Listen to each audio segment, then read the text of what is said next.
Good morning. It's Wednesday, November 30th here in New York City. This is Yahoo Finance Live. I'm Julie Hyman with Brad Smith and Brian Sazi. It's a busy day on Wall Street, so let's get right to the top three things you need to know as the clock hits 9 a.m. Futures slightly, they flipped into the red this morning as investors await commentary from Federal Reserve Chair Jay Powell. This as private hiring slowed sharply in November. Companies added just 127,000 positions this month, showing signs that a tight labor market might be cooling. Yeah, that ADP report really stunk here. Now, somehow it's still earnings season. We've got some big movers on deck this morning in the software space. We're breaking down the results from CrowdStrike and HPE, and a deep tease here later on in the show. We'll be joined by HPE's CFO. You don't want to miss that, with that HPE ticker lighting up the Yahoo Finance platform. And Sam Bankman-Fried is in the hot seat. We're going to break down key things to watch for in his commentary and what could come next for the troubled founder after the demise of his empire. But we begin today with the top story, and that is Federal Reserve Chair Jerome Powell set to speak later today as he navigates his high-stakes mission to bring down inflation. For what to expect here, let's bring in Yahoo Finance Fed correspondent Jen Schonberger. Jen.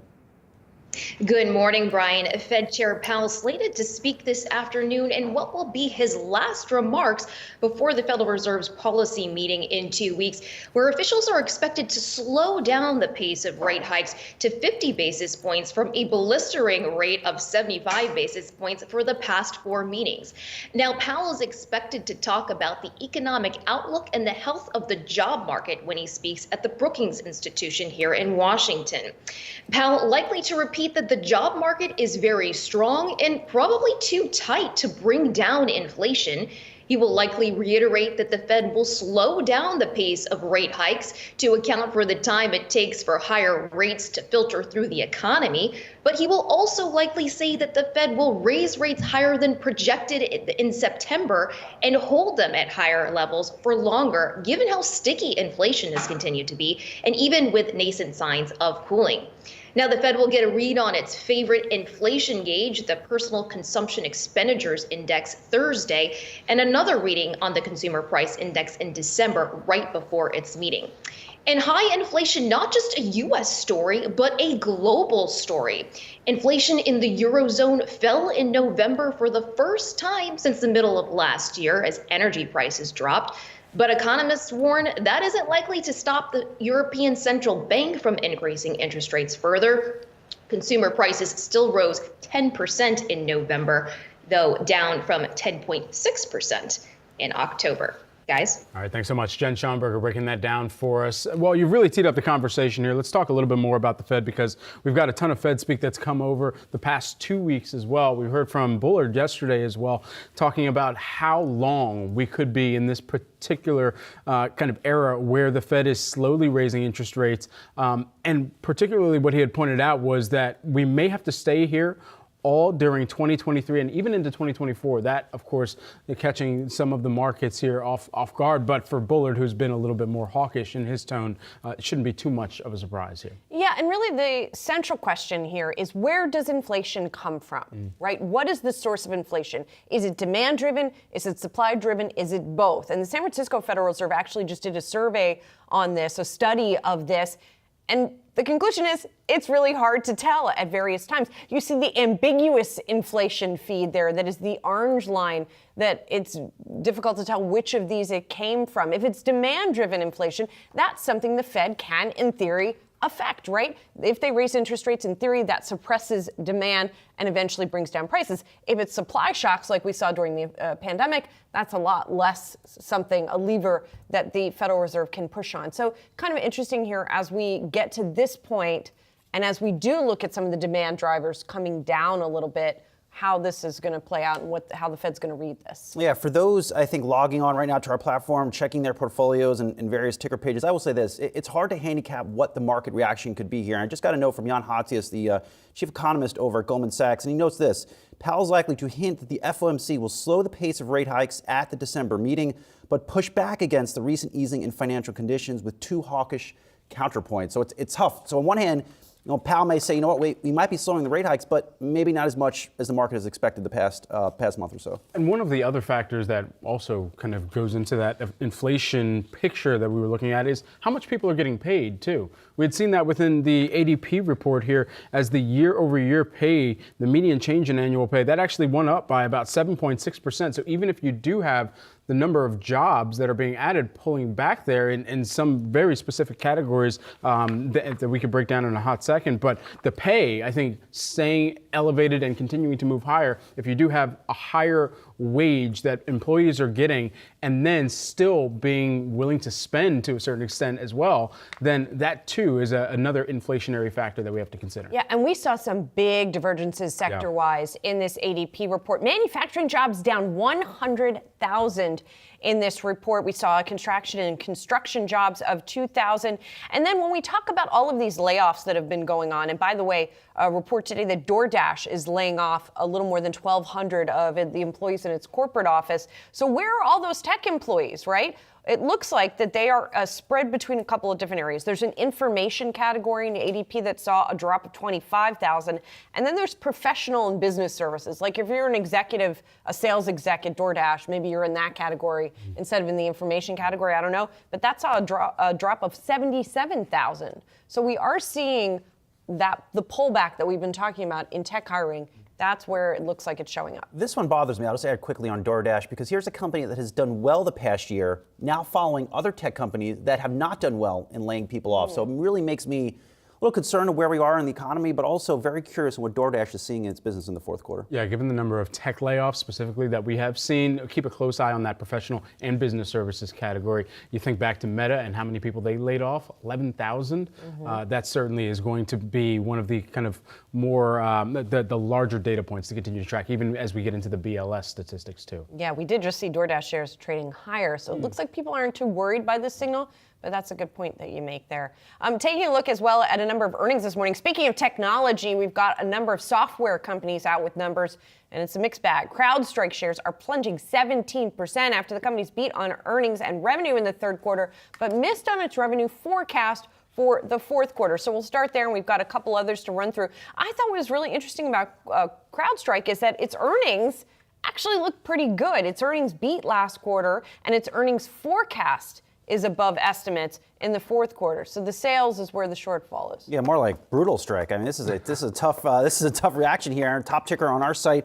And Julia, really, just looking at some of the notes from this morning, I'm going to highlight Joseph Gallo, I should say, at Jefferies, noting that CrowdStrike provided guidance for annual recurring revenue growth in fiscal year 2024, or those out years, as analysts would say, of 30%. That was about almost 8% below consensus estimates. And number two, wasn't a good conference call. George Kurtz, the CEO of this company, really wasted no time kicking off this call saying we have seen a slowdown in business, notably within small business customers. Yeah, and particularly that's also going to show up within some of the subscription gross margins going forward. You only saw a slight tick down in the year-over-year comparisons there, 75% gross margin on the subscription side compared to 76% in the third quarter of fiscal 2022, so last year's fiscal quarter. But if we continue to see any of that tick down, or some of their customers decide, you know what, we don't need as many licenses, we don't need as many subscribers, that ultimately when we buy into a service like this, and you see a lot of businesses that are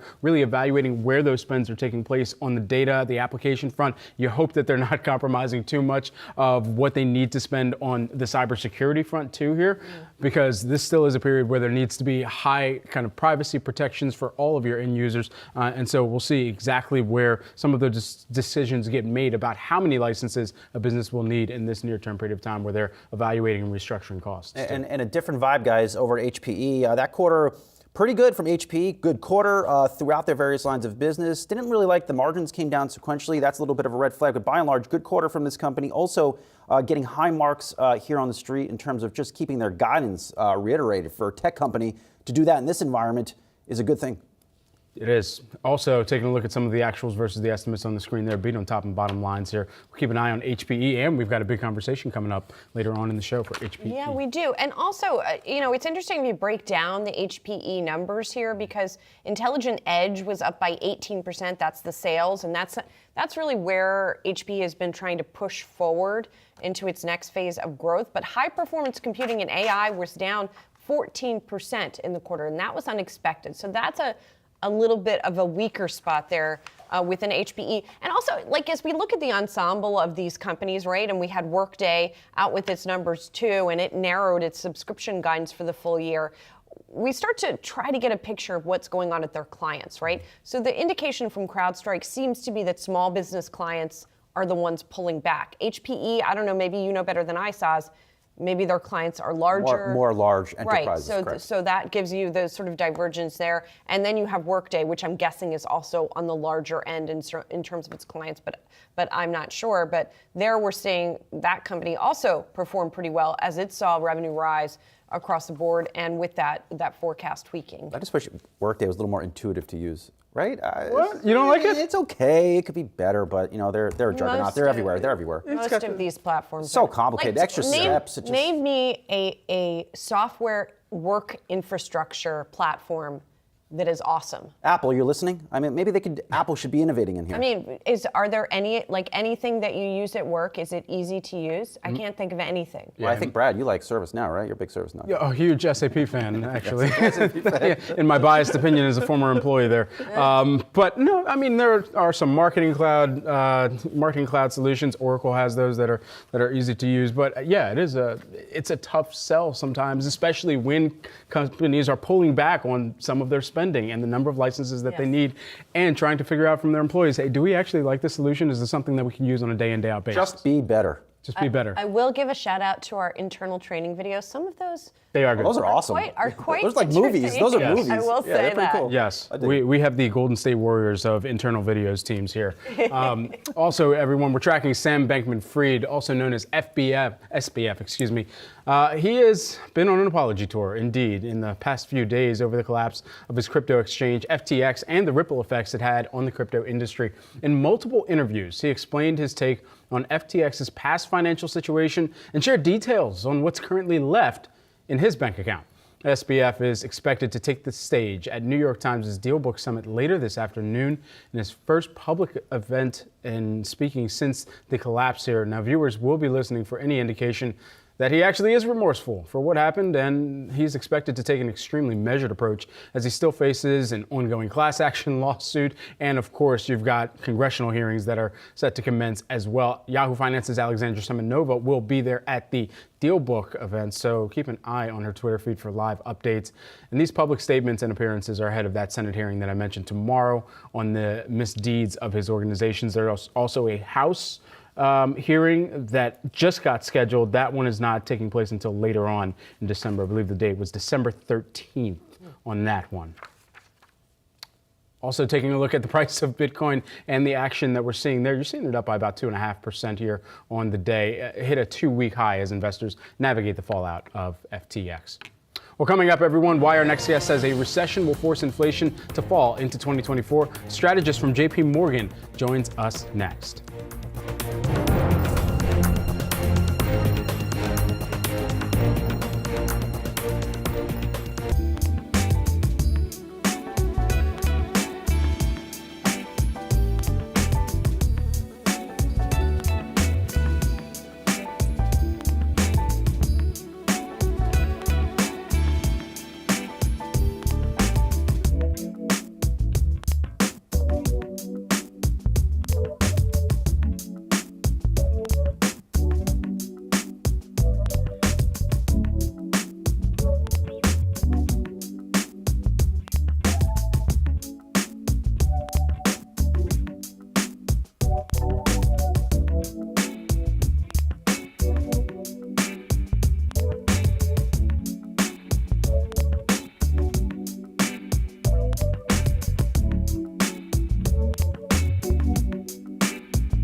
The ADP National Employment Report shows U.S. private employers added 127,000 jobs for November. That's a sharp decline from the 239,000 jobs added for October. This comes ahead of Friday's jobs report, where investors are keeping a close eye on any indications of the Fed's path for rate hikes. Joining us now with all of how this is playing into the markets, we've got Lise Ossenbaugh, who is the JP Morgan Global Market Strategist here. Great to have you here with us on set. You got to help us break down some of the numbers, at least on the private payrolls data, and how that could also perhaps protrude into some of the BLS numbers that come out later on this week. Surely. We are looking for some more softness in the labor market data. That's certainly what the Fed wants to see, especially as they grapple with kind of this decision-making tree of what's going to be the appropriate time to slow their pace of rate hikes and when are they eventually going to be able to pause.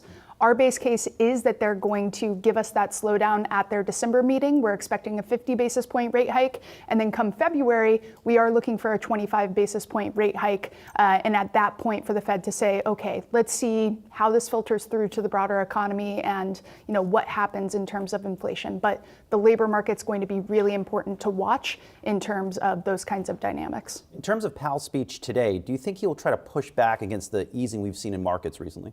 He very well could, right? That's kind of the approach that he's taken over the course of the past couple of quarters. I think it's interesting to note that the Fed minutes, when you were looking at it anonymously and collectively, did seem a little bit more dovish than some of the rhetoric we've been hearing from, Fed individuals in their speeches over the past couple of weeks. Powell does seem to be one of the more hawkish standouts, so we're going to be listening very closely to see what kind of guidance he gives and how he's feeling about the December decision.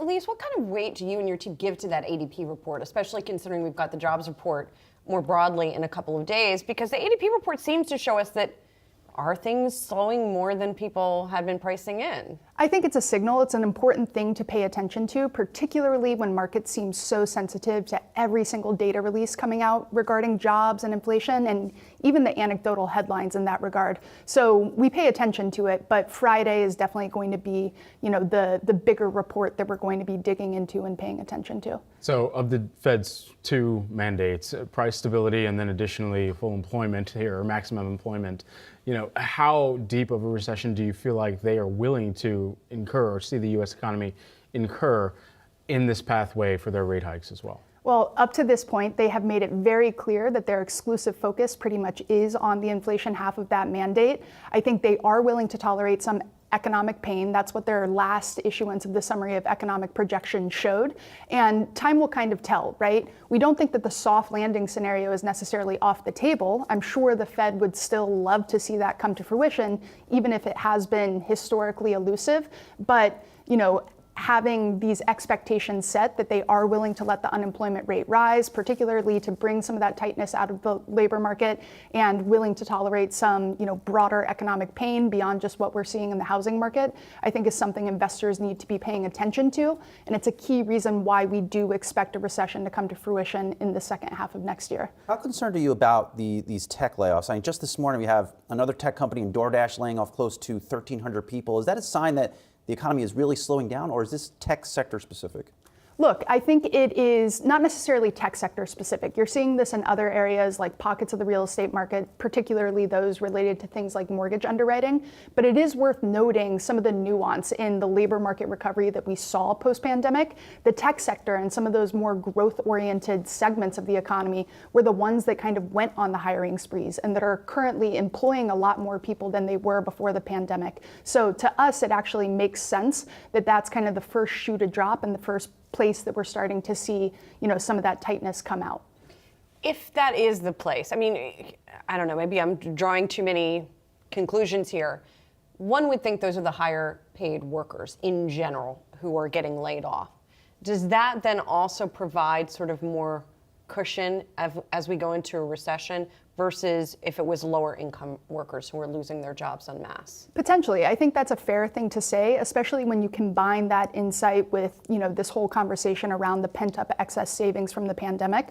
What our analysis is showing us is that the wealthier demographic does still have more of that cushion to kind of perpetuate lifestyle, even as inflation threatens to chip that away. And so to the extent that these lower income households can, keep their jobs and continue to benefit from wage inflation, particularly if that wage growth actually becomes positive in real terms. That could help cushion some of the fallout economically when we think about the implications of recession. If you are a lower income household and are paying the higher necessity prices right now, or even if you're an employee that's gotten laid off as part of the company cost restructuring that we've seen, as many businesses are just trying to prepare themselves for what a recession may look like. This doesn't seem like a soft landing to you. No. So the vibe is clearly off, and we could tell that perhaps from some of the conversations that people just had at their Thanksgiving tables last week. So when or at what point do you believe that the vibe of what we're actually thinking and experiencing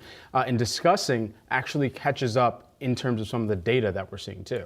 Great question. I mean, that vibe is so palpable. This feels like the recession that everyone sees coming. And up to this point, the economy has remained relatively resilient outside of the housing market. But when we apply a historical analysis, what that shows us is that things are actually kind of rolling out as expected. Housing is the first thing to kind of fall apart, given that it is pretty interest rate sensitive. And then comes things like manufacturing output and employment, and then broader economic employment and inflation, tend to follow with a lag of a couple of quarters. Elise, just quickly, what is your best idea going into 2023 from a strategy perspective? We are pounding the table on core fixed income. I think if this recession base case does come to fruition, the expectation is that longer dated interest rates will fall in anticipation of Fed rate hikes to come, Fed rate cuts to come.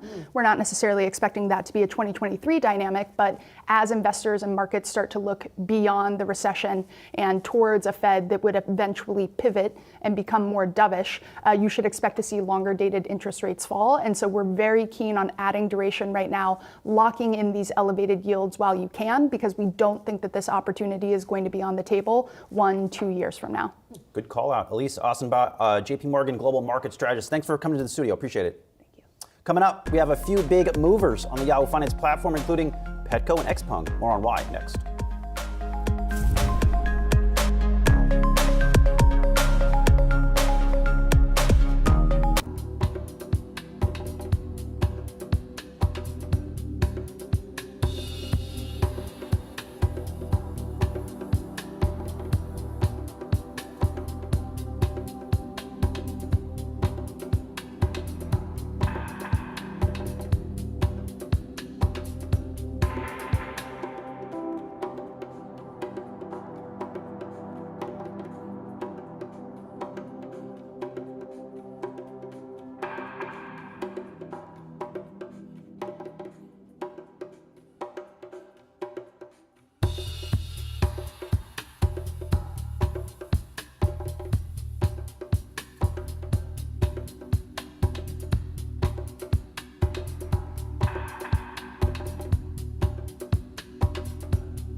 Welcome back. Shares of Chinese EV maker XPeng in focus following a Q3 earnings report that saw the company miss on delivery estimates as well as issuing some brutal 4Q numbers.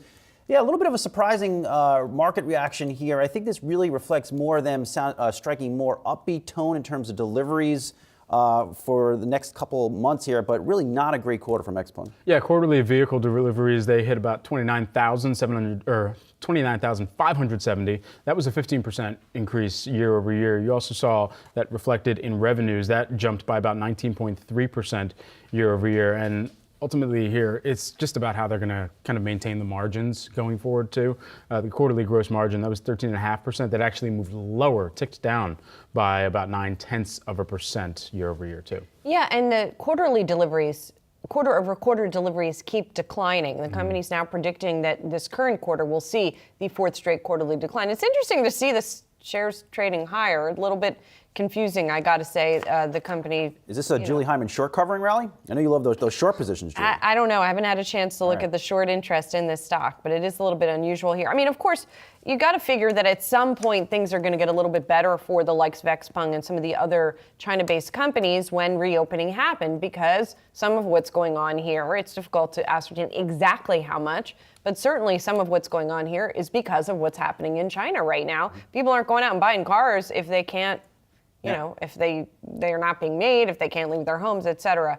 There is very little short interest in this stock. Oh, okay. I don't know how short interest works for ADRs, to be fair. Julie, note, I will say this, though, and I'll put myself out there to get dragged on Twitter. If this XPeng's quarter, I mean, it was very disappointing. It really was.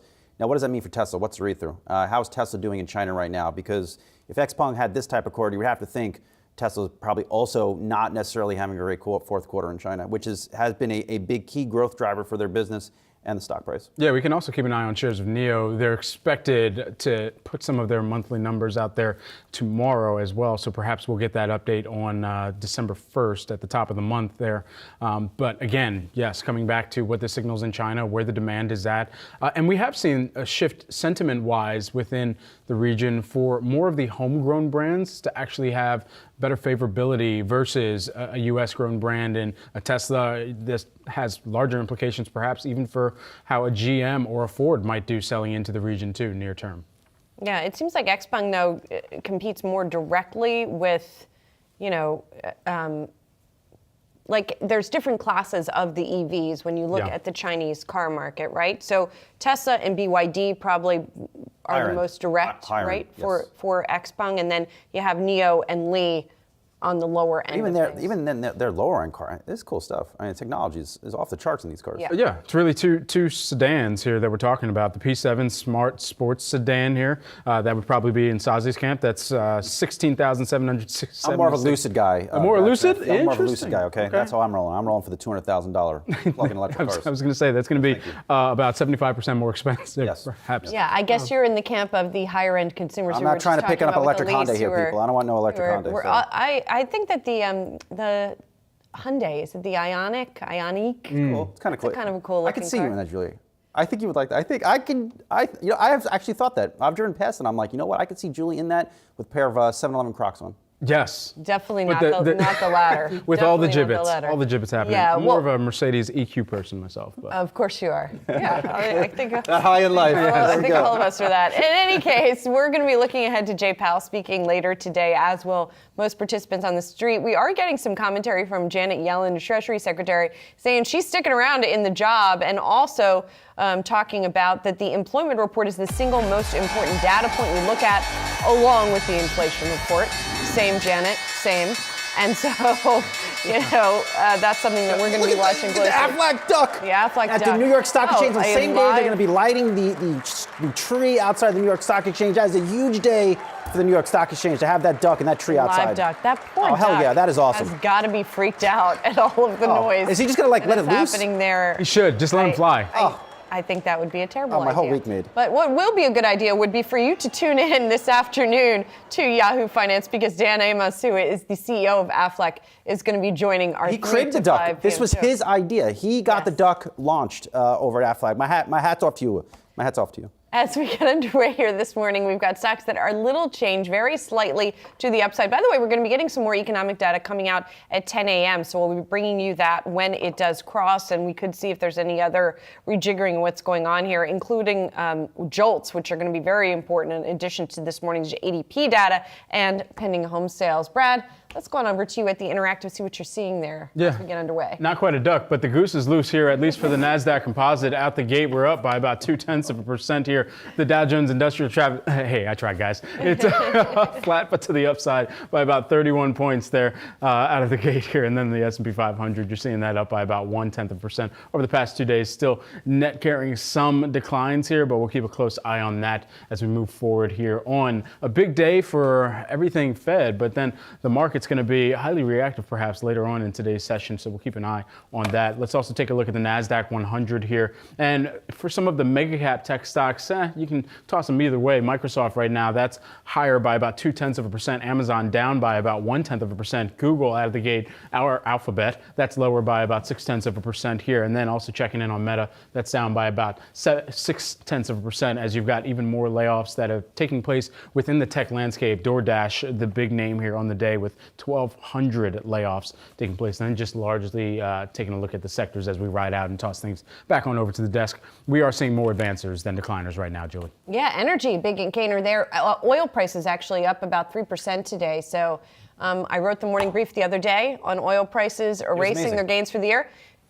Maybe that marked the bottom. I don't know. I printed it out and saved it. It was great. Yes, well, maybe that you should keep that as evidence of a bottom in oil prices. Who knows? We'll see what happens. Let's take a look at shares of Hormel Foods, which are down about 2% following its fourth quarter earnings report. It topped profit estimates but missed on projected revenue. The company saw net sales decrease 5% on the quarter. The company calling out the success of Jennie-O Turkey during the quarter as a driver of its profit growth. But elsewhere, of course, they are, seeing a volatile environment, what the CEO Jim Snee called a volatile, complex, and high-cost environment again next year as well. Yeah, Jim, friend of the show, on numerous times. This guy just continues to get it done. Made that acquisition for Planters. That has started to infiltrate the financial statements of Hormel. But the big call out here really continues to be two things. One, they're actually having success with higher-end products when it comes to food, at least. Black Label Bacon called out as seeing volume and sales growth. And then Spam. Spam has just been a hot product for this company really over the past 5 years, continues to just be on fire in terms of sales, seemingly every single quarter. They've also been going through an integration of the Planters business as well, and that really kind of dovetails into their 6 strategic priorities as part of this Go Forward initiative that they're also continuing to alert the street of. And that's just another instance where you're hearing more executives over the course of this earnings season try to point investors' attention towards what that 3 to 5 year time horizon may look like, especially as they are going through some of these transformations. But as of right now, they're saying that they're able to successfully integrate at least the Planters business. We'll see where other parts of the business can at least hold steady right now. The stock appears to be down, by the way, because the forecasts for 2023 are below estimates for both sales and profit. What an amazing night. Fry up some Spam. Wow. An amazing night. So good. I mean, it's just I've never had so Spam, so good. I never had it too until the pandemic, and I opened up a can, I sliced it up, and fried it up. I'm like, wow, this is really good. Really good. Very salty. Very salty. I'll fire up DoorDash and see if they can deliver to me from the bodega. Maybe. They have like 1,300 fewer employees now. So. Not the people. Those aren't the people driving the making the deliveries. Yeah. Gotcha. Okay. Yeah. Well, another company that we're watching here today is Petco. Ticker symbol WOOF. WOOF. They are barking higher today. It's barking up the right tree, we should say. It's up by about 8.25% following the third quarter earnings report that saw the pet supply retailer top revenue estimates as same-store sales grew over 4% here.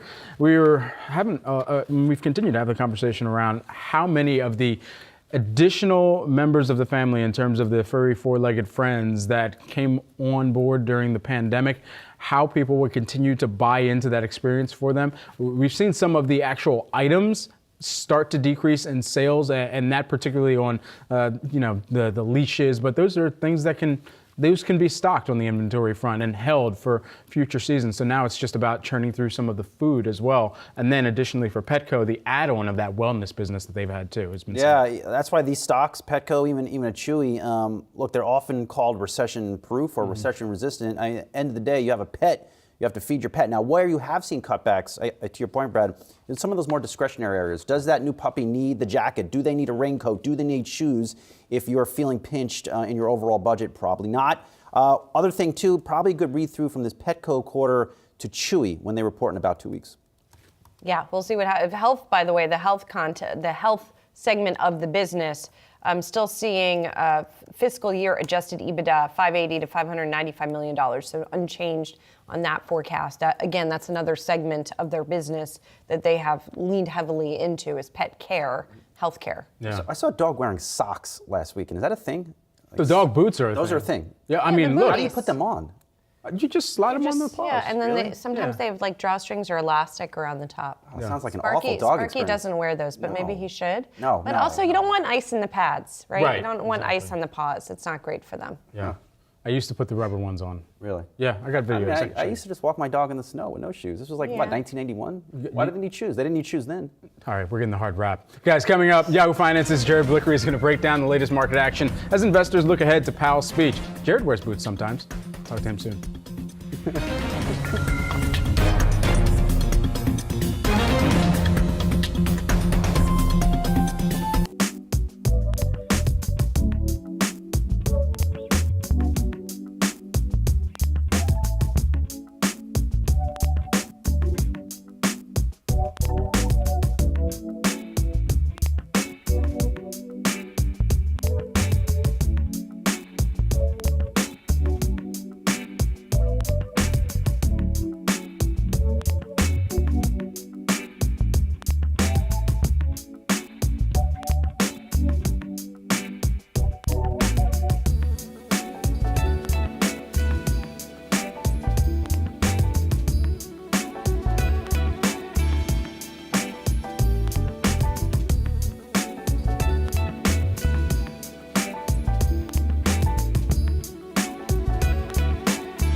Welcome back to Yahoo Finance Live this morning, everyone. We're taking a look at the major averages. We are mixed right now. The NASDAQ is the lone U.S. average in positive territory right now.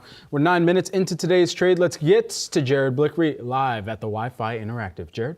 That's right. So not too much movement so far. By the way, that's a good thing. We've seen volatility really come down, although we haven't seen liquidity really return to the markets. But since it is the last day of the month, I thought we'd do kind of a recap on the indices over the entire world. It has really been a story about China. The Hang Seng there up about 20%. And then we also have the DAX up 8%. Haven't talked a lot about that.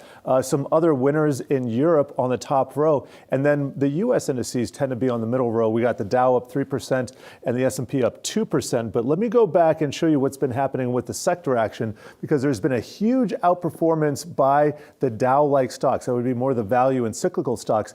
Materials, industrials, financials, all of those levered to the cyclical value trade, and that is part and parcel with the U.S. dollar coming down. That's something that's been a real feature of the market that we've seen this year. Utilities, staple, and real estate, that is all the outperformers right there. And I just wanted to hit on some of the trending tickers of the day too, just to show you kind of what's going on. I think it's illustrative of what's going on in the earnings right now. Now, you guys covered CrowdStrike. I think it's really notable that they noted some of the macro headwinds, and that's why this stock is taking a huge bath right now. You can see it's at the lowest point of the year. But guess what? Intuit Software, at I think it's their Credit Karma unit, they said something very similar. Macro headwinds. They could not deliver the guidance that Wall Street was looking for. That stock is only down about 40 basis points, but is it foreshadowing more to come here? We're going to get some more software earnings, I believe, after the bell, so we'll be on top of that. Just wanted to show you also what's been happening in the Chinese market to kind of round things out. And over the 21 days in this month, real outperformance here. Now, are they out of the woods just yet? Many of these stocks have not even climbed back 1/4 of their losses for the year. So not just yet, but really surprised to see this at the end of the month here, guys. Yeah. CrowdStrike taking a bath. Well put, Jared. Well put. All right, a new investor survey on Tesla from closely watched Morgan Stanley analyst Adam Jonas is making the rounds. Here's one stat from the report worth remembering. 66% of those polled think Elon Musk's acquisition of Twitter will have either a negative or slightly negative impact on Tesla's business going forward. All right, HPE's ticker page seeing a lot of action on Yahoo Finance after a better than expected quarter last night. We'll chat with HPE's CFO next.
Investors cheering Hewlett-Packard Enterprise this morning. The shares are up about 1.5%. The corporate computing specialist reporting a beat on earnings per share and raising guidance, providing a rare bright spot in the tech sector that has otherwise been largely clobbered this year. The company leaning on subscription revenue to sustain that momentum. For more, let's turn to Tarek Robbiati, Hewlett-Packard Enterprise CFO. Tarek, thank you so much for being here. We were talking earlier about spending trends among clients with really across the software and tech space. And so I'm curious what you saw in your earnings, what you were hearing from clients in terms of their willingness to spend on technology right now. Good morning, and thank you for having me. And it's a great way to start our conversation. From our vantage point, demand that we're seeing is steady. And what is driving the demand from our customers is the fact that data continues to explode and the need to modernize their IT solutions and IT infrastructure. And we're benefiting from it. And this is across every facet of our portfolio. Every business unit at HPE has been delivering record results in Q4. The Q4 ended on October 31st. And this is also across geographies. It's not just a matter of the United States. We see reasonably solid demand, steady demand in Europe. And this overall demand has been quarter over quarter remaining at the levels that we were expecting it. And we're entering fiscal year 23 with a very solid momentum because we've built an order book over the past 2 years that is substantial. And now we have received the supply to be able to deliver the solutions to our customers. And this has translated into a very solid Q4. And this has been the main driver behind us raising guidance for Q1. Tarek, it was called out in the earnings release, the margins decline sequentially. Is that likely to continue? I am not sure where you got that the margins declined sequentially. I think the margins for Q4 at operating profit level were at 11.5%, and this is quite substantially year over year, more than 2 points. Sequential margins at the gross margin level were up year over year, 10 basis points. There was a decline that was sequential, but that is normal. And that is a mixed effect because we had an outstanding quarter in compute, and our server business is lower gross margin than the rest of the portfolio, hence this decline that is sequential. But you have to look at that decline in the context of overall seasonality. And if you adjust for seasonality, margins were up year over year, 10 basis points across the company. Tarek, what are you hearing from some of your customers, the portfolio of clients who are trying to figure out what their own cost structure looks like right now and how much of that spending they'll continue to allocate towards a relationship with HP Enterprise? So it's clear that obviously now with the overall concerns on macro, customers are becoming more concerned and scrutinize their spend a little bit more. But this is why we have also taken the view that the way our customers are going to consume infrastructure moving forward is as a service. And our GreenLake offering, which allows our customers to forget about the infrastructure, but consume that infrastructure provided by us as a service, is gaining substantial traction.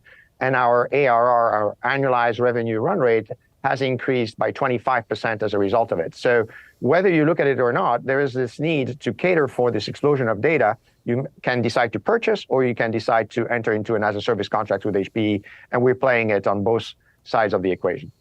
Tarek, one comment that stood out to me on the call last night, the earnings call, was this: we will balance our strategic and financial benefits of a continuous involvement in China with rising risks, including geopolitical risks. Can you just break down what you're seeing in China and how you're having to adjust your business right now? So we operate in China thanks to a very successful joint venture called H3C, in which we own a 49% stake. And we continue to be reaping the benefits of that joint venture. We receive regular dividends and we receive regular cash out of that. But we have also to be cognizant of the fact that China right now is not in a great space. And we have to watch what's happening in terms of implication on supply chain, implication of geopolitical tensions between the United States and China. But so far, so good. We keep with our position through the joint venture, and we will keep monitoring moving forward. Tarek, I also want to ask you about some of the different segments of your business. High performance computing and AI was down primarily because a contract from the U.S. Department of Energy that was pushed back to the current quarter. When you sort of back that out, though, what can you tell us about the health of that business and sort of X that contract, what demand you're seeing? So this is a unique business. We are probably the only player in the world who's capable of delivering high performance compute and artificial intelligence at scale globally. And we're doing extremely well in that business. It's obviously a very lumpy business where you have significant sized systems are being delivered at one point in time. Just to give you an idea, the system that you were referring to is called Frontier. That is a system that is about the size of 3 basketball courts side by side, and that's one computer. It is the largest supercomputer on the planet, capable of delivering 1 exabyte of computational power. And so this is one of the few things where we are undisputedly the number one, and we're delighted with that performance. The fact that you just simply had a slippage on the receipt of the cash pertaining to that contract is just the normal course of business. We're not concerned about it. It moved into our Q1 of fiscal year 23, and the underlying trends of our HPCI business remain extremely strong. Globally, we're gaining share, not just in the United States, but also in Europe, given the advance that we had from a technology standpoint. Tarek, we've seen a wave of layoffs hit the tech industry right now, and specifically in the software as a service category and even cloud services category. We've seen some layoffs to sales teams as they're trying to still kind of sell back into the existing client base while also generating some of those net new clients. Do you foresee that there will be any significant restructuring that HP Enterprise has to move forward with, and how would you quantify that? It's a great question. So what I would say to you is what we are witnessing across the sector is the aftermath of the binge of 14 years where growth was coming almost at free money. And that is what is necessary to correct right now for many players in the sector. We're not in that position. We've taken the strategic actions that we needed to take 3 years ago during the pandemic, and we're done with restructuring. Now we have a right-sized cost structure for the company. We have a substantial order book, and we feel that we can withstand the macroeconomic environment as it is. We have factored the macroeconomic concerns in our guidance, and we feel very comfortable with our ability to continue to deliver on substantial operating leverage and earnings moving forward. And so, Tarek, if I can further on that, what kind of hiring position are you in right now? Staying where you are, hiring more people in 2023, letting people quit and not replacing them? Where are you on that spectrum? We're fine as we are overall. However, it's really important that we continue to hire the specific skills that sets us apart for the long term. And we are adopting here a longer term view on hiring for the company's future. Copy that. Tarek Robbiati, thank you so much for being here, giving us some insight into your business, the CFO of Hewlett-Packard Enterprise. Appreciate it. You're most welcome. Thank you. Coming up, Saz is looking at how unrest in China could affect iPhone sales. He's got his take next.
More trouble for Apple. The company got hit with another iPhone estimate cut yesterday.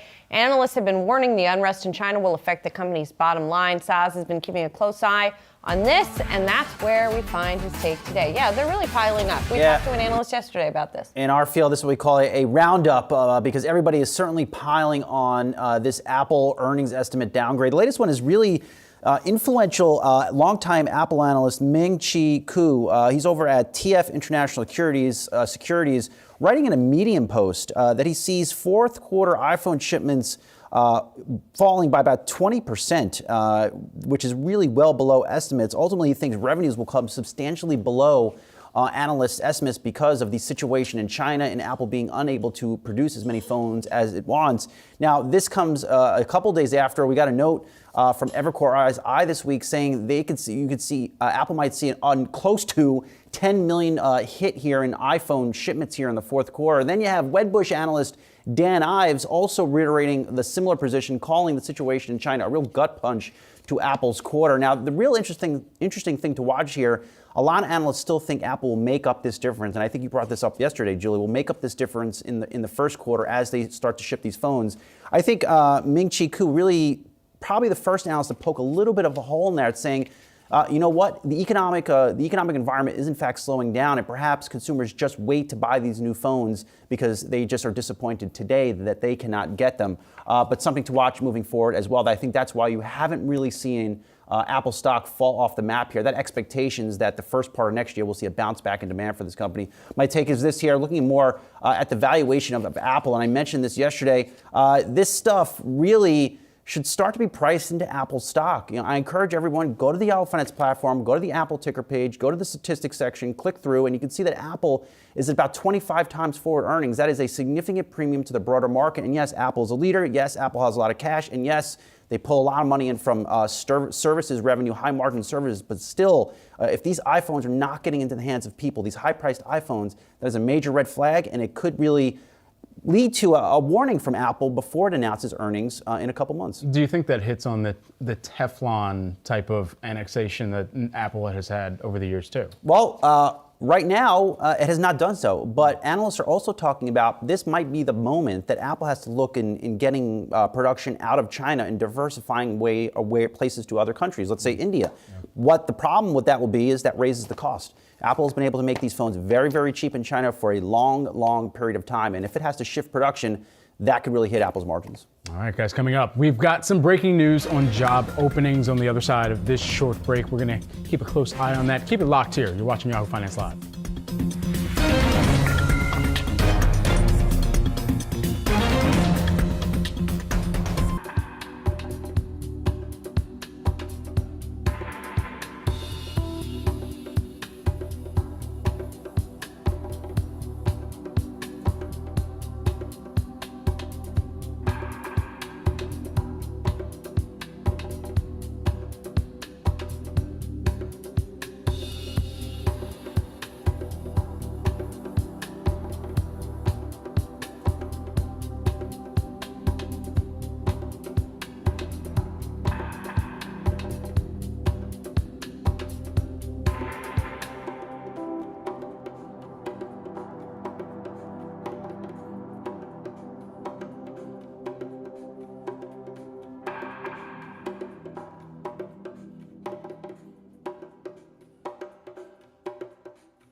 Welcome back to Yahoo Finance. I'm Brian Sozzi alongside Julie Hyman and Brad Smith. Markets right now are seeing some mixed action here across the board. The Dow down slightly, the S&P 500 down slightly as well. NASDAQ holding on to some gains here. But Julie, over to you. Breaking news here on the econ front. Yeah, we have JOLTS. That's the big number coming out right now. JOLTS coming in at 10.33 million job openings. That is more than the 10.25 million that were estimated by economists. So we did get a downward revision in the September number. This number's for October, by the way, to about 10.69, call it, million the prior month. But nonetheless, definitely showing that there are still a lot of job openings, even as they fell down a little bit. So again, the overall number of job openings as of the last business day of October, 10.3 million. The number of hires and total separations, little changed during the month. Hires at 6.0 million, separations at 5.7 million, the quits at 4 million, layoffs and discharges at 1.4 million. So I'm still going through the numbers here, but I do want to mention as well, pending home sales coming in with a drop of 4.6% in October. That is a smaller drop than estimated. Pending home sales year over year, down 36.7%, which is a little worse than estimated, but no huge surprises there, right? Pending home sales and the housing market generally, we know that's been weakening. Interesting to see that JOLTS report, guys, with more than estimated, even if it's decelerating. Yeah, and I was looking across some of the sectors or industries within here to see where it kind of mirrors with some of the data that we were even seeing come through the private payrolls figures, because in particular here, looking through manufacturing, that continued to add jobs or job openings sequentially here between the year-over-year period from September 22. We've seen that continue to move higher into October. But I think the larger thing here, too, is just thinking through, all right, where some of these absences in jobs are actually being pulled out as well. And just, excuse me, as I'm reading through the figure as well, that actually decreased in manufacturing, which mirrors with what we were seeing in the private payrolls data. So if you continue to see some of, in these key categories, the manufacturing positions come down or more of the services-based positions come down, that also gives you a little bit more inclination around where we could see some weakness start to show up even further. And this, of course, is lagging even compared to the BLS data that we're going to see come through tomorrow or Friday. But again, that gives you a little bit more inclination around where things are starting to show some weakness as well. Yeah, it was interesting, too, to see losses on the Dow accelerate after that JOLTS. Perhaps maybe the market wanted something worse, especially had that Fed meeting. But again, we always try to read so much into these little minute movements in the markets. Also here, let's talk about more of this data with John Hancock, Investment Management's co-chief investment strategist, Matt Miskin. He joins us now in studio. Great to see you live and live in color, Matt. Yeah, thanks for having me. Absolutely. All right, so we've been diving into some of this economic data, particularly on the employment front and the employment situation all morning. When you think about what could potentially show up once we get the jobs report reading, what would you be keeping a close eye on? Yeah, we still think we're going to get a decent jobs report on Friday. This is coincident data. The leading data shows a slowdown ahead. We're not in a recession yet, though. And I think that's why the markets are holding up as well as they are. And globally, it's been a risk-on month. I mean, November has been an incredible risk-on month.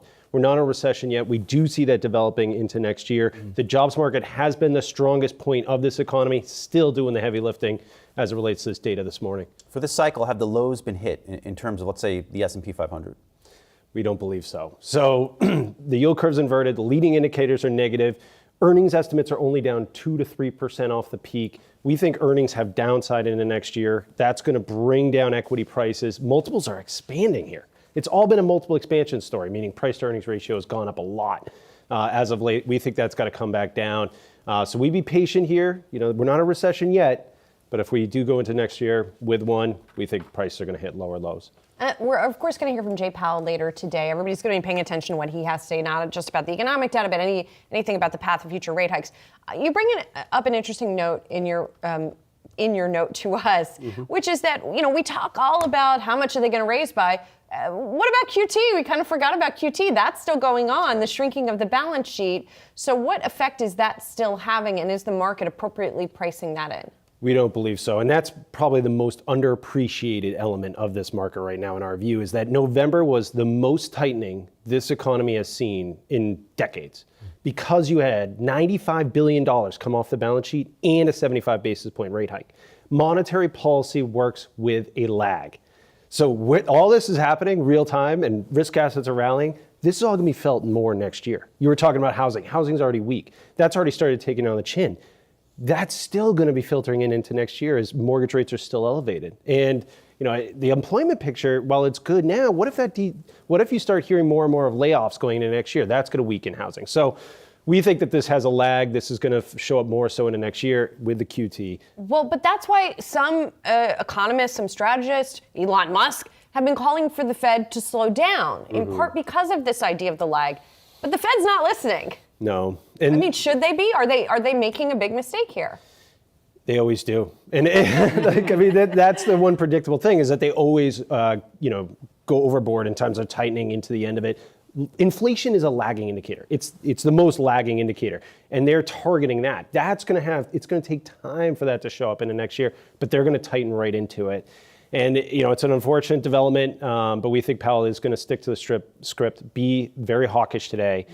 We are going to see probably a 50 basis point rate hike at the end of the year, maybe another 1 or 2, but then we think they're going to basically need to reverse course quickly into 2023 and be cutting pretty significantly.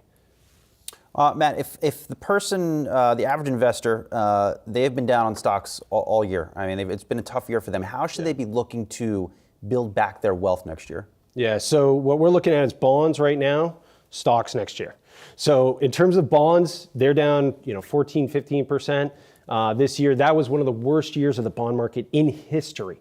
Yields are now looking at 5-6% on investment grade bonds, and they're trading at 90 cents on the dollar, 85 cents on the dollar. So you've got price appreciation potential and income.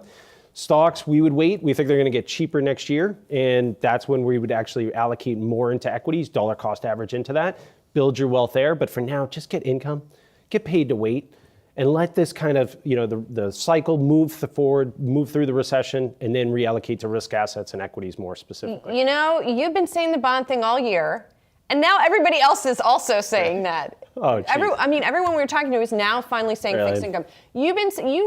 John Hancock, you guys have been talking about fixed income this year. Yeah. It hasn't worked out so well. And so it's interesting that now you're talking about after when we get into 2023, you should start to pivot back to stocks. Right. Yeah, it's been a tough year. Historic. It's a 3 standard deviation move in the bond market. So if you look back in history and you're like, all right, what's the worst case scenario? This is the worst case scenario. So it has been a tough year for bonds. But again, the price to par, if you go back to, if these bonds don't default, you go back to par, so you get price return. And then now we're getting 5 to 6% in income. And, we were kind of neutral on stocks, bonds. Right now, we're tilting a little bit more towards bonds as we go into the end of the year. I didn't see this massive risk on rally on a reopening rumor that really hasn't materialized in China. European equities are rallying so significantly here on what I thought was going to be a tougher winter and just weaker growth out of Europe. But we look at this, and again, it's all multiple expansion. So we would trim that, reallocate into higher quality income producing assets, and again, get paid to wait. You mentioned cuts a moment ago as the pivot versus a pause as the pivot from the Fed. So how far in advance would the markets really kind of latch onto that and price that in as well? Well, you could argue it already started. The 3-month 10-year or the 3-month T-bill or the Fed funds rate versus the 10-year are massively inverted. We're talking the most inversion since 1980. And so in a way, the market's saying, yeah, we're pricing in some cuts. They are pricing in a cut in September and December of 2023 already. Mm-hmm. But they're just saying at 2 cuts of 25 basis points, that's all we need. We're out of a recession. And that's just never happened. The Fed has never done 2 cuts after going 75, 75, 75 right. and been done. Yeah. So we think actually they're going to have to do more cuts as a result of that. And that's not priced in. How does that hit on the credibility of the Fed then too? Oh my God. The Fed credibility problem is wide ranging right now. They're just going around in circles. You go back at the beginning of this year and what they thought was going to happen, it's complete 180. But now they're saying the complete opposite. So it's just like a pendulum. One second, they're saying inflation's transitory, don't worry about it, we're going to do 1 rate hike. Now we're not going to cut. We're not, inflation's going to be around for a long time and we're not going to cut. You just got to pivot. You've got to basically play the other side of that, push against some of that narrative. And we think that's opening up a greater opportunity in the bond market today. Great perspective as always. John Hancock, Investment Management's co-chief investment strategist. Always good to see you. We'll talk to you soon. Thanks for having me. All right, before we head to break, we're tracking a bullish call out of Citi on Ulta ahead of its earnings report on Thursday. Citi analyst Kelly Crago sees big top and bottom line beats out of Ulta on the back of strong sales of higher-end cosmetics. Crago says expectations on Ulta's quarter and guidance are high, but if Ulta beats those high expectations, Crago thinks Ulta's stock will react positively. Coming up, congressional leaders have agreed to legislation to bypass the rail strike. Julie's back next with that, plus a look at more of today's top headlines.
Let's talk about some of the other headlines we're watching right now. President Biden rounding up House and Senate leaders, collectively known as the Big Four, yesterday to clear the way for a bipartisan bill to avoid a national railroad strike on December 9th.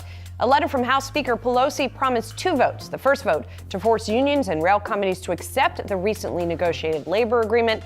The second vote to amend the deal to increase the paid sick leave for rail workers. That's something that they have really held fast on. It's been a sticking point in the negotiations. The vote expected early today. Both Pelosi and Republican House Minority Leader Kevin McCarthy said they believe the rail strike bill has the votes needed to pass in the House, and if approved, it'll move to the Senate, where it would take only one objection to hold up that bill. Again, those votes expected before noon.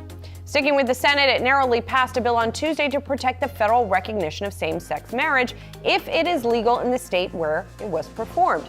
That bill offers preemptive protection against potential actions against same-sex marriages by the Supreme Court.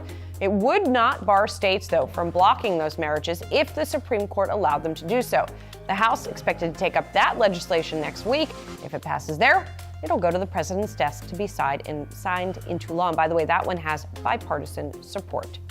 And shares of Horizon Therapeutics, they are surging some 28% after confirming reporting that the company held preliminary discussions with Amgen, Sanofi, and Johnson & Johnson for potential takeover offers. Horizon makes drugs for rare autoimmune and severe inflammatory diseases, making it a strong pick for pharmaceutical companies as the competition for fast-growing medicines intensifies. Horizon expects over $4 billion in annual peak sales for its biggest drug, Tepezza, which is used to treat thyroid eye disease. By the way, the company has a market cap of about $18 billion. Saz?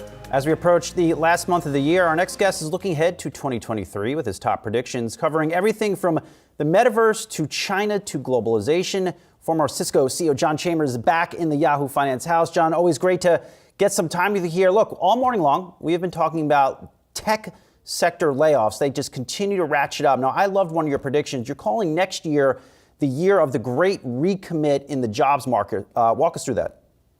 All right. So in the sequence you raised it, you look at the job market. It's been the Great Recession, a great resignation for the last 5 or 6 years, and all the companies have had voluntary attrition running at a much higher level than they want. I think as the market tightens, both the companies are learning they've got to interface with their employees more effectively, and the employees are learning that it's nice to job hop every 2 years, but when you job hop in a slow economic time, the first person to get laid off is the most recent hire. To the question about what is occurring in areas like China, I would call something controversial. Brian, you remember on your show and others, over 2 years ago, I reiterated my view about my startups not doing business in China. It was a win-lose environment where China was winning and the U.S. was losing. And you know, I was very close to Jiang Zemin, who unfortunately passed away today. He brought much of that startup win-win mentality back into China, a version of Chinese capitalism, if you will. And now you see a version where their leaders are taking it the opposite way. So a controversial call for this next year is China's growth slows dramatically in the tech sector. They've taken the strongest startup ecosystem in the world, and they've self-inflicted a lot of issues on it. And I think the U.S. will actually, for the first time in a decade, gain on China in terms of the direction. So those would be 2 thoughts out of the 10 thoughts that I might want to share with you today. Among the return to office and even kind of hybrid work environment, John, we had seen so much of the pendulum staying on the employee side, and some of the opportunities were there to be able to job hop to a different opening. But now that, even as we're looking across some of the job openings, labor turnover data, it seems like those opportunities are starting to wane, even as there are hiring freezes and some firings that have moved forward. And so with that, has the pendulum swung back to the employer? No, Brad, I don't think it has. I think the layoffs that you're reading about are largely high tech. The manufacturing layoffs have been relatively smaller. You saw a little bit of a tick up in that in terms of the jobs data that came out today. I think we have issues in terms of the long-term job market here. This is why I'm such a believer in constructive immigration, especially high-skilled immigration. And many of the American companies with the Semiconductor Act, et cetera, that's going on, want to locate their manufacturing in the U.S., but they don't have the availability of the skilled workforce. So this is one, you can't turn one down. You've got to change several at the same time.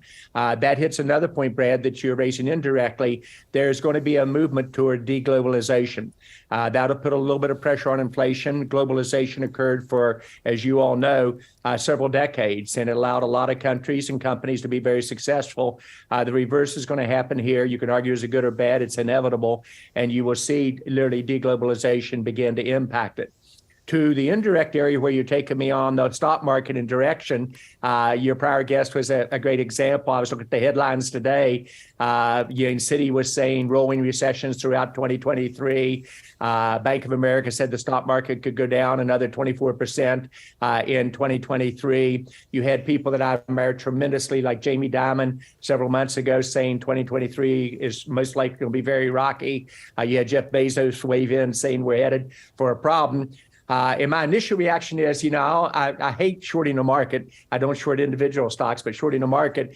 But I thought about it very hard. And then in early October, I said, what's wrong with this scenario? And what's wrong is everybody was in complete agreement.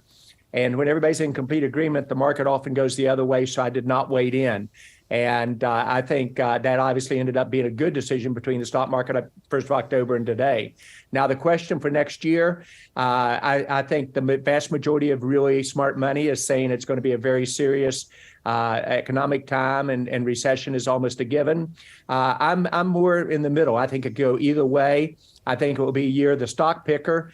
And if you think about it, for the investors listening to the program today, you had to be almost missing in action not to have made money over the last 12 years, as long as you had a reasonable portfolio and didn't get carried away on some of your extreme one-off bets.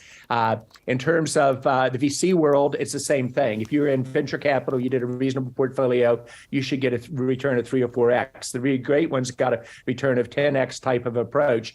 So for VCs, this is why you see early stage VC money still continuing to grow, where later stage VC money, much like IPOs, are backing off of the direction. Now, the indirect part of your question is, are new technologies like cryptocurrency, self-driving cars, the metaverse, are they probably overhyped still? In my opinion, yes. You saw today the European Central Bank state that they felt Bitcoin was on its way to irrelevance. And so I think we tend to get too excited about certain technologies, and I think you're going to see some resets on that. Brian, to the question you always give me, we talked back several years ago about the big 6 technology companies and how long would they stay in power. And I think everybody felt it was inevitable that all 6 would stay very strong, unbeatable, unchallengeable. Their balance sheet looks great, et cetera. I think you're going to see cracks in that. It would not surprise me at the end of this decade, 2 or 3 of those top 6 fall from grace. And I know that's controversial, but they've been in a lead position for 2 decades. That's about as long as it lasts in terms of technology.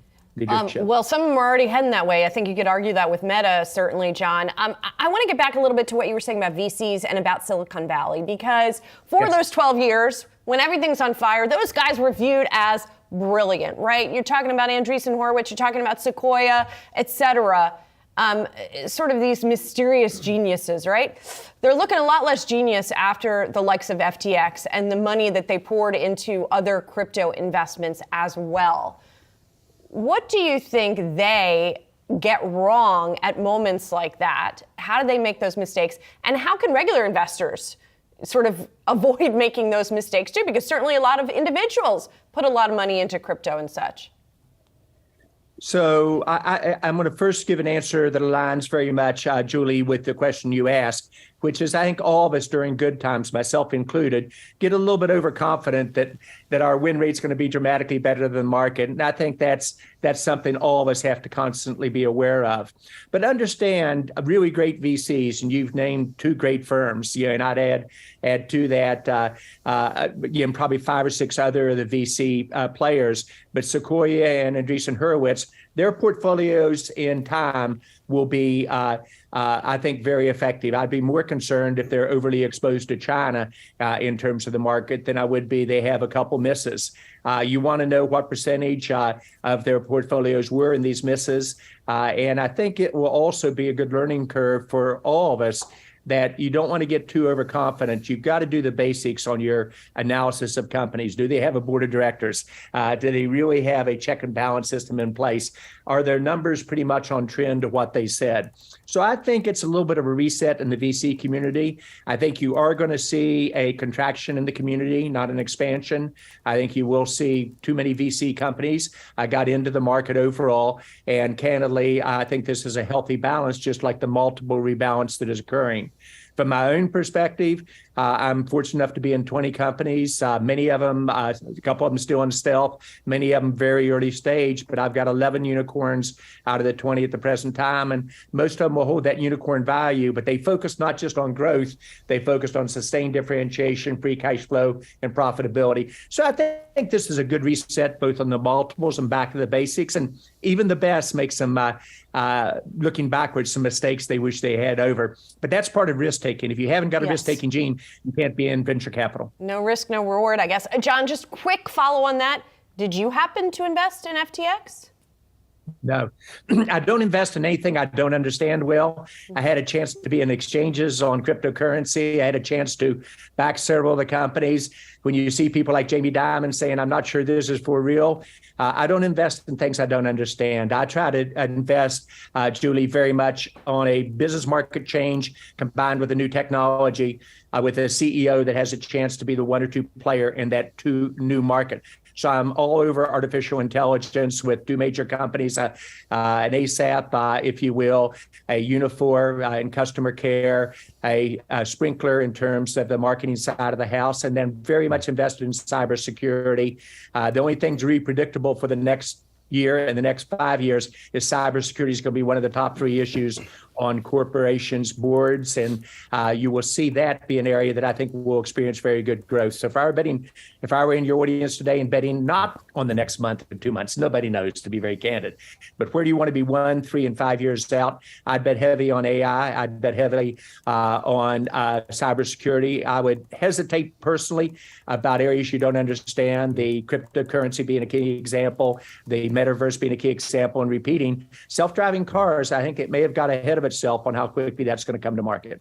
John, last night ahead of this segment, I was reconnecting with the book that you wrote a couple years ago, and then you, of course, so kindly signed for me, Connecting the Dots, Lessons for Leadership in a Startup World. From a pure leadership perspective, what do you make of what Elon Musk is doing at Twitter, of that playbook? Have you seen anything like this before in your career?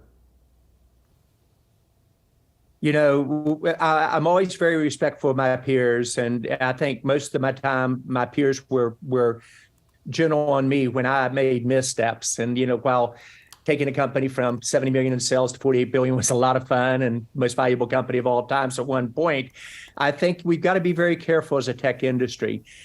We've got to be careful that we're not overconfident and arrogant. And people, the brand doesn't just affect a company. The brand affects how we're viewed in Washington, et cetera. And if we get too overconfident, et cetera, and we begin to move with market disruption that perhaps some of the political leaders view as inappropriate for the average American, then you'll see corrections occur like antitrust that we talked about on your show over a period of time. Normally, I'd pass on that question, Brian, but I wouldn't tell you I am. This time, I'm going to answer it directly. I think we've got to be very careful during periods of contraction about what we do. And if you were kind enough to read the book, Brian, you know that almost everything he did on the acquisition of Twitter, I would have recommended a playbook that would have been dramatically different. And if you do layoffs, it's how you do it with class. It's how you treat the employees right. It's how you over-communicate both to the employees who stay and the ones that leave, to your own shareholders in terms of the direction, to the media, et cetera. So I think he missed an opportunity here. I think part of their wounds will now be self-inflicted. However, I would not bet against this guy. If you watch what he did with Tesla, ups and downs, you watch what he's doing with SpaceX, et cetera, his track record is very good. But it's probably one of those, if you were modeling what not to do in an acquisition and modeling what not to do in terms of bringing your expenses back in line with your projected revenues, it probably had a lot of room for improvement. Yeah, I think they'll have to coin that the Musk caveat or something in business books, business school books one day, John, because you always have to say, you can't bet against him at the end, even if he's doing everything exactly the opposite of the way anyone else would do it. Yeah, but it's so important tech is viewed for tech is good for all of America and all the world. And we've got to behave as leaders in that with that in mind. And it used to be 90% of Americans viewed tech was good for them and very positive on the tech companies. When we do things they feel is unfair or not treating people in the way that they feel is appropriate, it affects all of tech's brand. Now, having said that, digital world is coming. Every company from automotive to healthcare to finance is going to be a digital company. Tech's future is going to be very bright. The market clearly got ahead of itself. I think there's a reset going on. And I'm very bullish on tech looking out 1, 3, and 5 years. And that's where my attention span is. John, it is always so awesome to catch up with you. Thank you so much. Former Cisco CEO John Chambers and guru on all things big tech and with his predictions for next year. Thanks so much, John. Julie, it was a pleasure. Brian, great to see you again. Brad, good to see you for the first time. You're the man, John. Happy holidays. Thank you. Happy holidays, everyone. Coming up, taking off into the holiday season. Speaking of the holidays, we'll speak with the CEO of Travel and Leisure next.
The travel industry is on the mend, and then some, after TSA reported the highest number of travelers since the beginning of the pandemic. That was this past Sunday when the numbers hit over 2.5 million. For more on the state of the travel sector, we're joined by Travel and Leisure CEO Mike Brown. Mike, thanks for being here. Now, a lot of your business is vacation clubs, timeshares, and the like, which I think gets less attention in the overall travel picture. But talk to us about how that's holding up as a part of people's travel plans. Well, we're a 100% leisure company, as you pointed out, and everything you're seeing in leisure travel this year, when it was started this year as a revenge travel, then it was summer travel, and everyone wondered what was going to happen after the summer.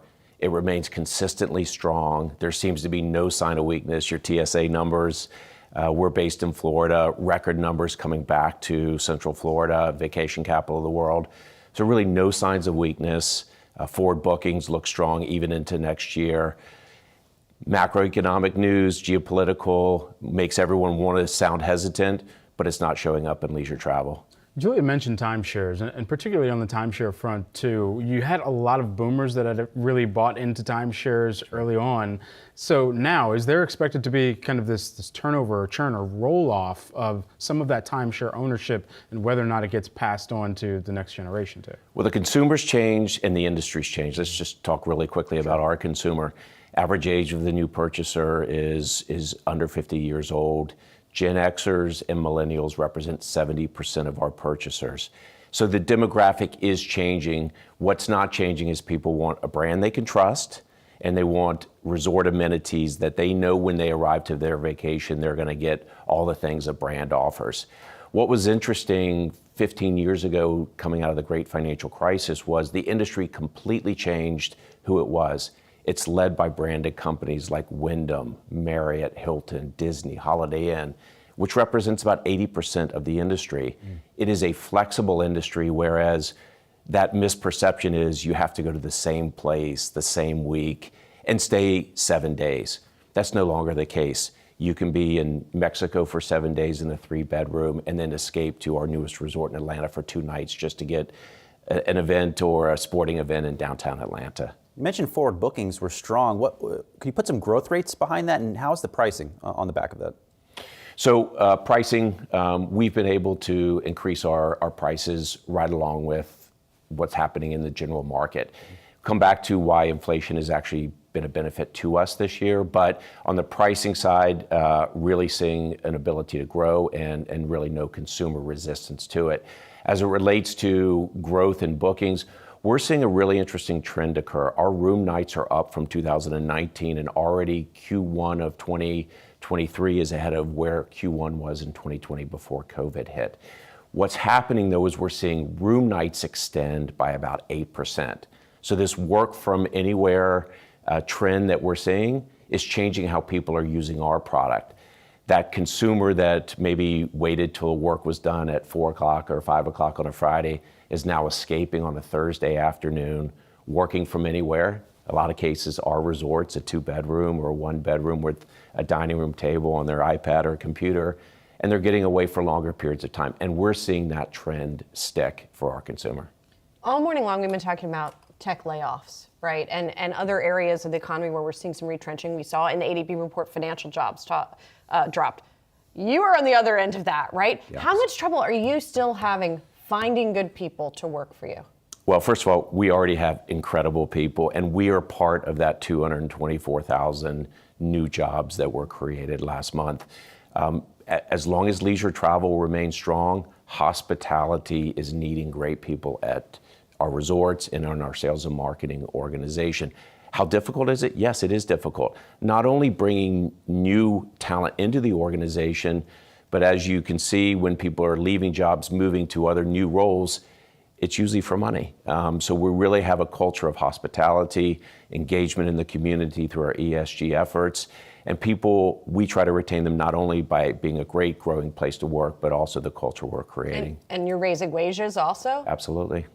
Travel and Leisure CEO Mike Brown joining us here on set. Thanks so much for the time, Mike. Appreciate the time. Definitely. Guys, coming up, Airbnb looking to partner with landlords in its latest expansion push. We're going to break down the details next.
Airbnb announcing a new program called Airbnb Friendly, apartments where they will help people find apartments that they can host on Airbnb part-time. Now, the new service will feature more than 175 buildings in over 25 markets across the U.S., including Houston, Phoenix, and Jacksonville. Now, this is an effort as Airbnb is trying to bring more hosts online. They just had their winter release that was announced mid-November 2022. And additionally, here we had spoken with Airbnb CEO Brian Chesky, who had this to say on how they're going about bringing on more rooms online in anticipation of what a recession may look like and how many hosts may lean into this optionality. In a recession, people were willing to change their behavior. They were willing to do things they weren't willing to do before the recession, like list their home and allow other people in it. And I think this is going to be, in some ways similar to 2008. A lot of people that weren't considering hosting are probably now considering it, and hopefully the change will make it a lot easier for them. So this is just another effort to add on, in addition to where people would have vacationed, but also just bringing more room capacity online in comparison to some of the historical Hilton plays or Marriott and how they bring on rooms online. They've got to build them out. Airbnb just has to find more hosts. And let's talk about the biggest, innovation, if you will, in this announcement. They're going to be paying landlords directly. That is something I don't believe Airbnb has ever done before. So they have, through this, reportedly agreements with big property owners, big multifamily, aka apartment property owners like Equity Residential, who will get a 20% cut of this fee that normally just the person who's subletting would get, right? So if I'm renting from an Equity Residential and I want to Airbnb out my place, I now have to give Equity Residential 20% of that, is the understanding I have of this. So I don't know if that disincentivizes at all the fact that you're telling them that you're doing it. I don't know. Yeah, we had I don't know how a this very is all going to work passionate discussion out. on this one. We have a lot of permabulls on Airbnb in the control room. But Julie, I think you brought up a good point. It's not like Airbnb can come out here and just entirely upend this market. I look at my own co-op. I have to get approval before I set it up there, and that just slows up this process. To me, not for people who own their apartments, but people who rent their apartments, who then would turn around and sublet or sublease those apartments out for Airbnb. The actual building owner is what you're saying. No, I'm saying if I live in a rental building, and I want to then go somewhere and rent out my apartment as an Airbnb for a while, that's what this would affect. The person who lives in the apartment, I think, still does the Airbnb-ing, but then gives a cut to the building owner, if I have it right. This sounds like a program that's going to get cut in the next recession. Let's just say that. I'll leave it there. Roll that tape back. Yeah. Anyway, so we'll see what happens. All right. Elon Musk has a new nemesis. It might be one that's too big even for him. Yahoo Finance's Dan Halley is here with more on the Musk-Apple saga. There have been a lot of complaints, Dan, over the years about Apple from other companies. Daniel Ek, for example, with Spotify, is piling on today, and he's criticized Apple before. That said, it's hard to see Musk prevailing here.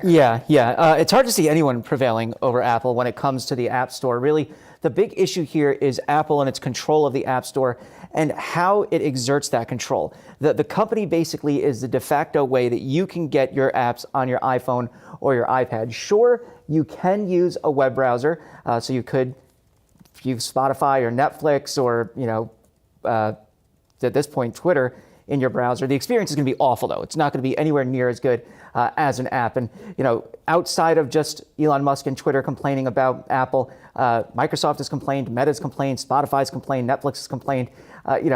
Basically name a company and they've complained about Apple in the App Store. By the way, it's just not just Apple, Google as well in their Play Store, although they do get a little bit of an out because you can install third-party app stores and then download apps that way, but they warn you against it, so it's kind of like, don't do it, but maybe, we'll use that as a way to not get as much criticism as Apple. But I think the issue here for Elon Musk is, he's talking about Apple threatening to pull them.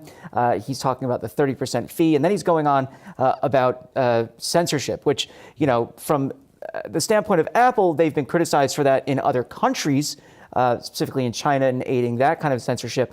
But in the US, they've done a good deal to protect user privacy.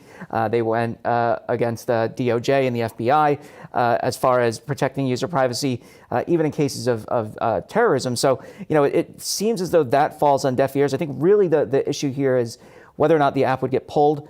Apple has pulled apps before because of content. They pulled Parler before reinstating it because they said that it wasn't doing enough to contend with threats of violence and illegal activity. Elon Musk wants to open up Twitter to all sorts of speech. Does that mean that it'll fall into that category? Will that happen? Will Apple then pull it? I mean, it's really at this point, it's Apple's game to play. Elon can just sit there and tweet away.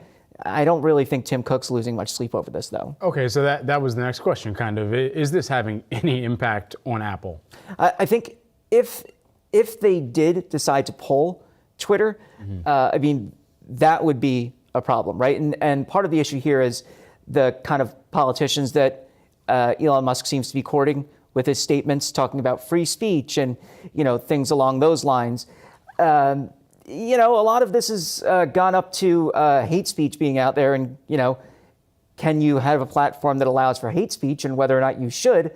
I think that when it comes to Musk and the people that he's talking to, if you follow his Twitter feed, you're just like, come on, man, we know the game you're playing now, right? You're trying to court these kinds of politicians so that if Apple does do something, then you have them in your pocket then, not literally, figuratively, to kind of, say, look, we have, this kind of backing. Maybe we have to do some kind of antitrust move against Apple or something along those lines, right? But, these are the same people that said they didn't want to do any kind of antitrust activities against the likes of, Google or Amazon. So we're not going to see that, I think, anytime soon. He's just going to try to make Apple an enemy. Interesting. Dan Halley, thanks so much. All right, coming up, our analysis of 2023 market outlooks rolls right along. Today, we zoom into predictions from BNP next.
We're widening out the lens and taking a look at the global picture for 2023. As our next guest says, a global downturn can be in sight next year, and the road ahead for stocks will be bumpy. BNP Paribas U.S. economist Andy Schneider joining us now. Andy, good to see you here. You mentioned in the note you guys sent over to us, stocks will be on a bumpy road. How bumpy, you think?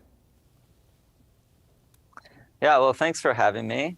So, for stocks, in our view, we kind of think this is a bifurcated journey in a way. So the first leg down, if we look at the PE multiple, is really the P coming down.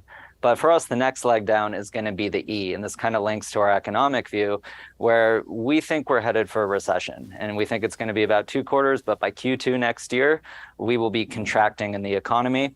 That's going to flow through to earnings. So that E is going to come down. And we don't think the PE multiple is going to go up with it. So even if we keep that constant, that means the PE has further down to go. Okay, but has the bottom already been set in? Are we going to retest the October lows, or is this a kind of breakthrough of those October lows that you think the equity markets might actually reflect what that risk of a larger or mild even recession might look like?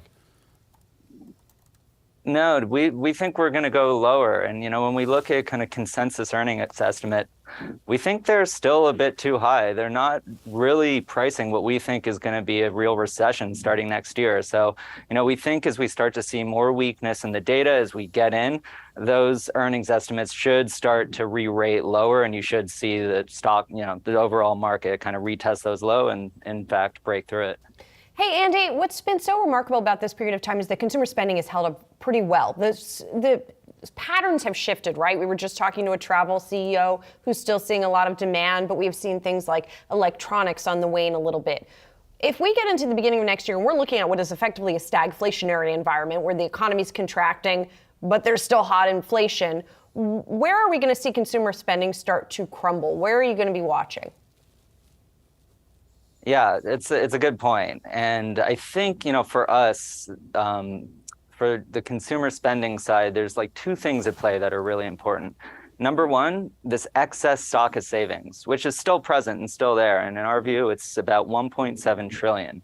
So that's going to keep consumers being able to spend for the balance of this year and as we get into next year too. But the difference, I think, is hiring and payrolls. And right now, hiring's really strong, but we're seeing some cracks in it. And as we get deeper into next year, we think that hiring's not only going to reduce, but by the mid-year, we can even see some negative payroll gains. So that's going to filter through into consumer income, and it's going to filter through into confidence. And all the while, that stock of excess savings, it's going to get lower and lower. So all of a sudden, I think we're going to have savings kind of acting as a rocket, and it's going to act more as a cushion, and people are going to pull back, and you're going to see more weakness in consumer spending. And then let's just talk briefly about the Fed, Andy. What will be the trigger for the Fed to pause? Is there like a particular level of CPI that you're looking for example? Yeah, so we think we're going to get another 125 basis points a hike. So we see a pause at 5.25%. And to get that pause, what the Fed's looking for is they want to get to a sufficiently restrictive level of rates. And for us, the key in that is we are going to see a little bit of slowing down in inflation and also slowing down in the economy. And I think for the Fed, that's going to tell it, okay, we're at a very restrictive level and we can, take our foot off the acceleration a bit. But what's really important, and this is something that I think Powell is going to emphasize later today, is part of that tight monetary policy. It's not just the level, it's the duration spent there. So even when we get to 5.25 next year, we think they're going to hold there all through next year, even as the economy, slows and in fact contracts. So a pause at 5.25%, I would not call that a pivot, especially because we think they're going to stay there all the way through next year. All right, that speech coming at 1:30 p.m. Eastern Time from Fed Chair Jay Powell. BNP Paribas U.S. economist Andy Schneider, thanks so much for taking the time here with some of those insights and analysis. Guys, coming up on the other side of this short break, we've got the CEOs of Kroger and Albertsons defending their company merger on Capitol Hill. We've got the details next.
Slap the base. Time for Cut for Time, everyone. 2 stories today, 1 minute each. We start with this. I hope you're hungry. CEOs of grocery chains Albertsons and Kroger, they're defending the company's $20 billion plan to merge at a Senate hearing yesterday, aiming to shut down concerns surrounding possible job cuts and price increases. Now, anytime you have a tie-up among 2 major industry players, some of the senators or some of the congressional members poking holes at this, perhaps, they would ask about, well, what does this mean for the consumer in the absence of more competition? Yeah, by no means this is a done deal for these companies, and I think the company is now on a major charm offensive. Both these executives also recently posted a new LinkedIn video highlighting why this deal should happen. But to your point, Brad, this would create a humongous grocery store with a lot of pricing power at a time where households are strapped. That's usually not a good backdrop to getting a deal like this done. Yeah, at the same time, I'm sure they're coming out and saying it's still a very diversified business. There are still a lot of independent grocery chains in the U.S. So no, there's Walmart. There's Walmart. We have to compete against Walmart. Look, this is a massive deal. It's a massive deal, and they would have a lot of pricing power. I like that imitation. Yes, I think it did good. All right, from movies to merchandise, AMC is now selling gear for fans on its website, including AMC themed apparel and products highlighting some top films like Black Panther and Top Gun Maverick. Very interesting here. AMC CEO Adam Aaron just getting it done. Listening to what his shareholders and his customers want. Julie, did you order anything? What do you think the answer is? That would be a no. Brad, over to you. I did not. I am not in the... No. No. I mean, I'm not in the Ape Consortium that would perhaps dive full force into some of the apparel. However, I will say National Geographic is making some really cool apparel that I almost did make a purchase decision on via social as well. They almost got me. And I will say, these items, I think some of the stuff sold out. It's no Lululemon belt bag. No, not many things are. It is no Lululemon belt bag. This sounds like an extra ancillary revenue stream for AMC. That's cute, though. You got a baby onesie saying time to laugh and to cry. Yeah, I mean, the stuff is fine. It's not like overtly AMC, but it also just shows that, there are still the apes out there. This company still hasn't supported, even after everything that has happened in the markets this year. So I imagine there's some overlap between AMC and crypto investors. Yeah. They still have some money. Double A, getting it done. I guess, yes. All right. Coming up, Akiko Fujita and Rochelle Kufo have you for the next hour of trading. Stay tuned for a conversation on the state of supply chains with the Port of LA's Gene Soroka. Always some interesting color on what is going on in the shipping industry. And as we leave you, we got a mixed market here today. We're all waiting for J-Pal. Stay tuned.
Welcome to Yahoo Finance Live. It is 8 a.m. on the West Coast, 11 a.m. on the East. I'm Akiko Fujita with Rochelle Akufo. Here's what I'm watching at this hour.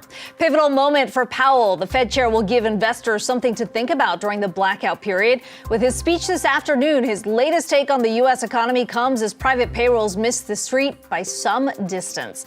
The nuclear option. President Biden urges Congress to avert a rail strike as the deadline edges closer, but are workers' rights being altogether neglected? We'll talk key infrastructure with Port of LA Executive Director Gene Soroka joining me in studio later this hour. And the doomsayer circle over real estate. From Morgan Stanley to Bank of America, it seems things will get a lot worse before they get better. We're going to ask Redfin's Daryl Fairweather if would-be buyers are facing a coming storm. But first, let's take a look at the major indices. We are 90 minutes into the trading day. The Nasdaq, the only one in positive territory right now, up about 13 points there. The Dow down 192 and the S&P 500 down 10. And Rochelle, it certainly feels like there's a bit of a pause happening among investors as we look ahead to this afternoon when Fed Chair Jay Powell will be giving his comments. The last one, by the way, before that all-important Fed meeting in the middle of December. Indeed. I mean, markets obviously digesting a lot at the moment. You had, as you mentioned, the private companies adding 127,000 positions for the month. That's well below estimates, according to ADP, which let people think, look, the Fed's medicine is working. They're maybe going to ease up on rates. But then you had the October JOLTS numbers coming in higher than expected. And then you also had the Commerce Department's GDP revision showing that economic growth was stronger than expected as well. So when you had that mixed picture, we did see, with especially the Dow start tanking earlier this morning. At first, they were sort of rallying on that initial news. But once they sort of saw that the picture might be a bit more complex, we saw them start to sort of dive as they're sort of awaiting these words. Basically, they need the word from Powell. They need some kind of certainty at this point, Akiko. Yeah, no question about it. And when you think about where things have moved, you know, sort of taking a step back, given that this is the last meeting of the year. We started out the year with Jay Powell saying he expected inflation to kind of ease as we go into the next year. Instead, what we have seen over the last several months is really the most aggressive tightening from the Fed that we have seen in decades. Of course, there are 4 consecutive 75 basis point hikes. The expectation coming into this December, or this in 2 weeks from now, will be 50 basis points. And, you know, interesting numbers coming out today in terms of private payrolls here, because they did come in lower than expected. 127,000 positions added for the month. That's well below the 190,000 that was expected. And certainly some people would point to that and say, look, you know, maybe this is a sign that things are cooling. Of course, what we have heard from Fed officials over and over is that it's not just 1 month, it's not just one data set that's really going to lead them to do this so-called pivot. Certainly not a lot of economists expecting that anymore. Maybe a slowing more than a pivot. And I mean, you know, the Fed is in a tough position here because they've been accused of being too slow to address inflation and now perhaps going too far too fast as they wait for the medicine to sort of sink in and catch up with the real economy. We saw Elon Musk even weighing in on this, taking time out from his standoff with Apple to say the Fed needs to cut interest rates immediately. They are massively amplifying the probability of a severe recession. Everyone's sort of putting their 2 cents in at this point. But obviously, this is not an enviable position that Powell wants to be in, trying to time it just right. And as we know, when it comes to timing the markets, it's impossible. A lot of people waiting for that bottom, waiting until we see that pivot. You really can't time that, which is the risk that's involved here, and perhaps why we're seeing a little bit of a pullback, a little bit of nervousness ahead of the announcement from Powell this afternoon. Yeah, no question. And looking at bond yields right now, where we are seeing it right now, the 10-year yield still below that 4% level. Certainly, we have seen them come off right now, but it is at 3.78%. The 5-year yield on the shorter end at roughly 4%, and the 30-year yield at 3.8%. Well, as we've been discussing, it is that time again. Markets, of course, watching every word uttered by Fed Chair Jay Powell as he speaks on the economy at the Brookings Institution at 1:30 p.m. this afternoon. And of course, momentum had been heading towards a so-called pivot on policy. The recent hawkish Fed speakers complicated the picture. Bank of America remains a believer in the pivot, as does Morgan Stanley, though the latter isn't convinced it necessarily means great things for stocks amid other headwinds.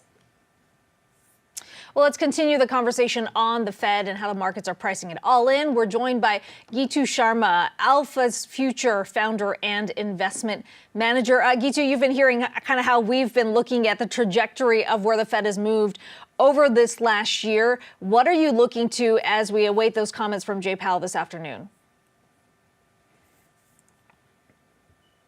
And I think in your opening comments, you actually said it all. So yeah, the Fed is really the driver in the markets right now, and there is a lot of uncertainty because, as you said, the economic data is quite mixed. On one hand, we had lower jobs growth last month, but we still have strong job openings, and the economic GDP growth is still pretty good. We also had great sales in the Thanksgiving weekend. So it's not so clear that whether the economy is slowing fast enough to satisfy the Fed.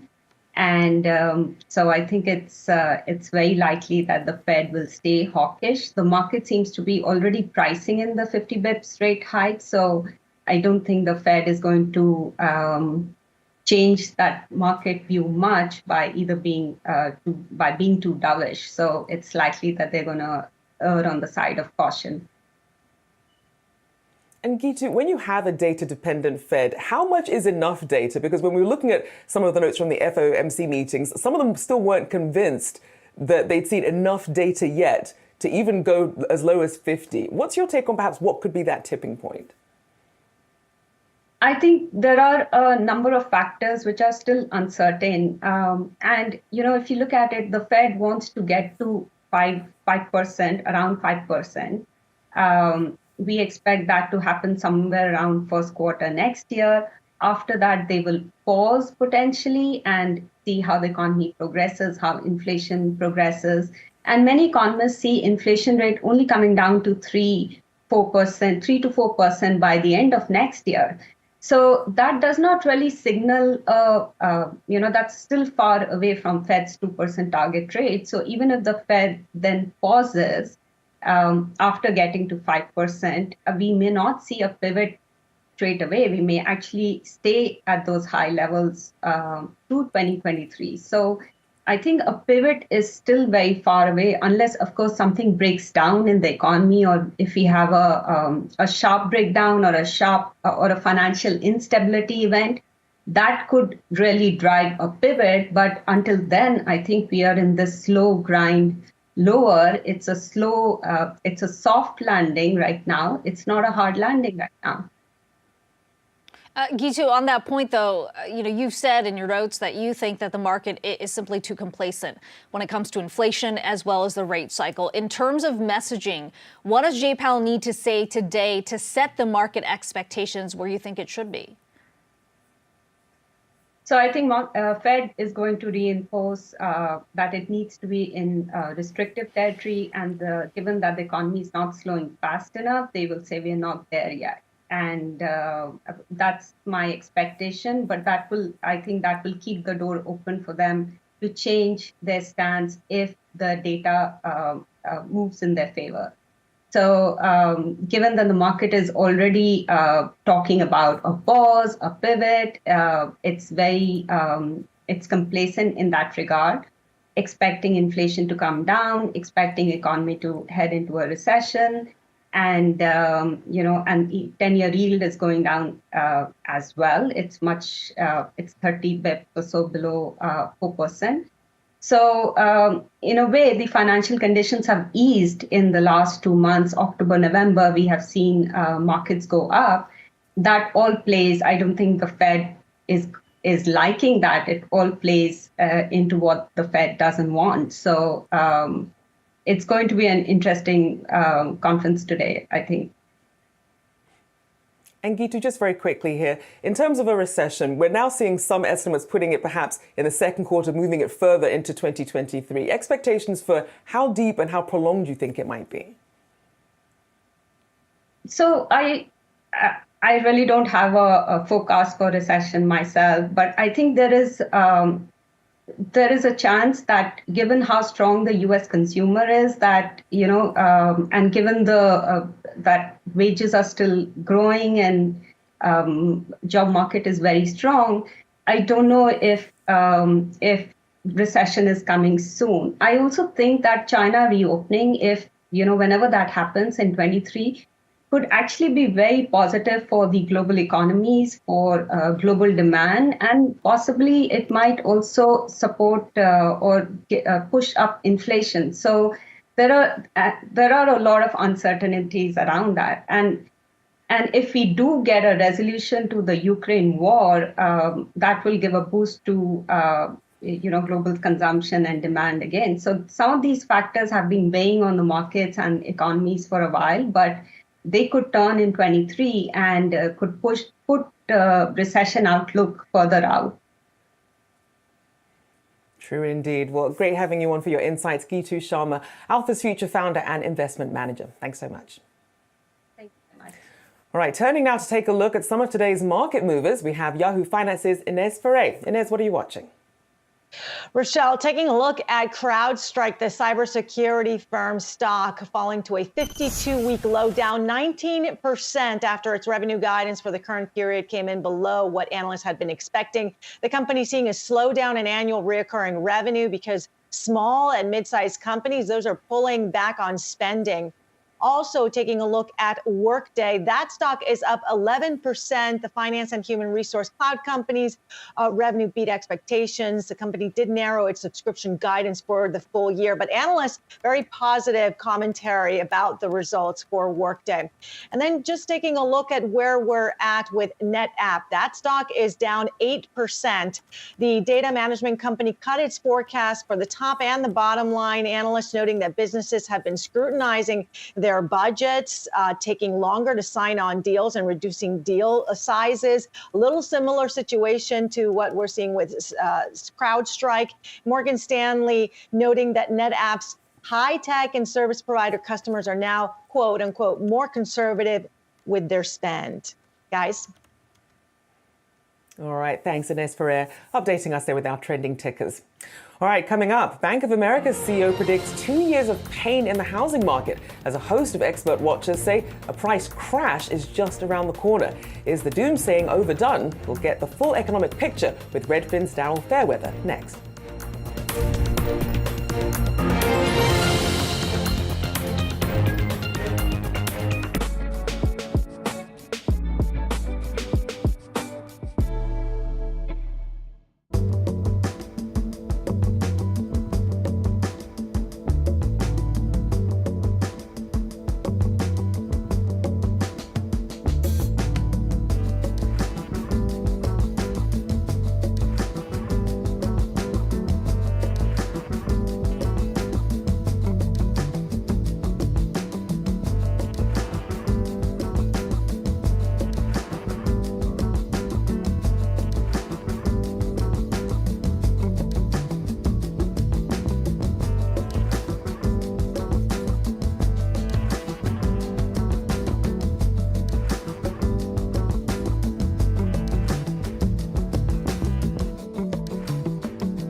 Pending home sales in the U.S. are down for the 5th month in a row, according to the latest report from the National Association of Realtors. Now, this as demand continues to be impacted by rising rates. Regionally, contract signings fell in 3 of the 4 major U.S. regions in October, with the Midwest being the only one to register an increase. Well, joining me now to discuss the state of the housing market is Daryl Fairweather, chief economist at Redfin. Good to see you. So I want to first get your reaction to the comments from Bank of America's CEO. Do you agree that we have 2 years of pain ahead when it comes to the housing market? I'm not so confident to call it at precisely 2 years. We're going to have pain for as long as inflation stays as high as it is. We got one good inflation print this last month. Maybe we'll get more good prints and the housing market will turn around quicker. But I think it's just a wait and see thing. We really don't know which direction the economy is going to go until we have better data. So what does the demand picture look like for you right now? Demand is very weak. Home sales are down 30%. New listings are down over 20%. So it's not just buyers backing off of the market, it's also sellers. Now, we saw a little bit of a boost in demand over Thanksgiving weekend, thanks to a slight dip in mortgage rates. And that just goes to show how sensitive buyers are to mortgage rates. A slight change from 7% to 6.5% can have a big impact when buyers are really trying to get that mortgage payment as low as possible in this high interest rate environment. And Daryl, this is obviously also a regional story. We saw this migration of people during the pandemic, sort of figuring out where they wanted to live when they didn't know when and how they'd be coming back. But what is the picture now that you're seeing? People just aren't moving the way that they did during the pandemic. During the pandemic, remote work changed people's algebra for where was the best place to live and work. And now we're seeing a bit more of a return to normal. People are feeling more stable where they are. They're not looking to make those big moves that they were making during the pandemic. And with the economy slowing down and the job market becoming a little less tight, becoming a little bit more difficult to get and keep a job, I think people are going to play it safe and mostly stay where they are. And with the housing market being as difficult as it is right now, that's also going to contribute to people staying put. Daryl, I'm thinking back to when we saw this boom in housing during the pandemic. A lot of these states, cities that weren't sort of traditionally the hubs, got a big boost from people moving out of places like New York, like California. When you look at the cool down that's happening right now, where are you seeing the biggest pullback regionally? It's in those exact places that saw the biggest boom. It's like the higher they rise, the quicker they fall. I mean, Austin is still more expensive than it was before the pandemic. There's still more demand for homes there than there was before because of how much that city has changed with the tech sector growing so quickly. But it really isn't nearly as hot as it was earlier this year. And if you bought a home earlier this year, I would buckle in for your home to go down in value in the coming months as these higher interest rates continue to weigh on buyers.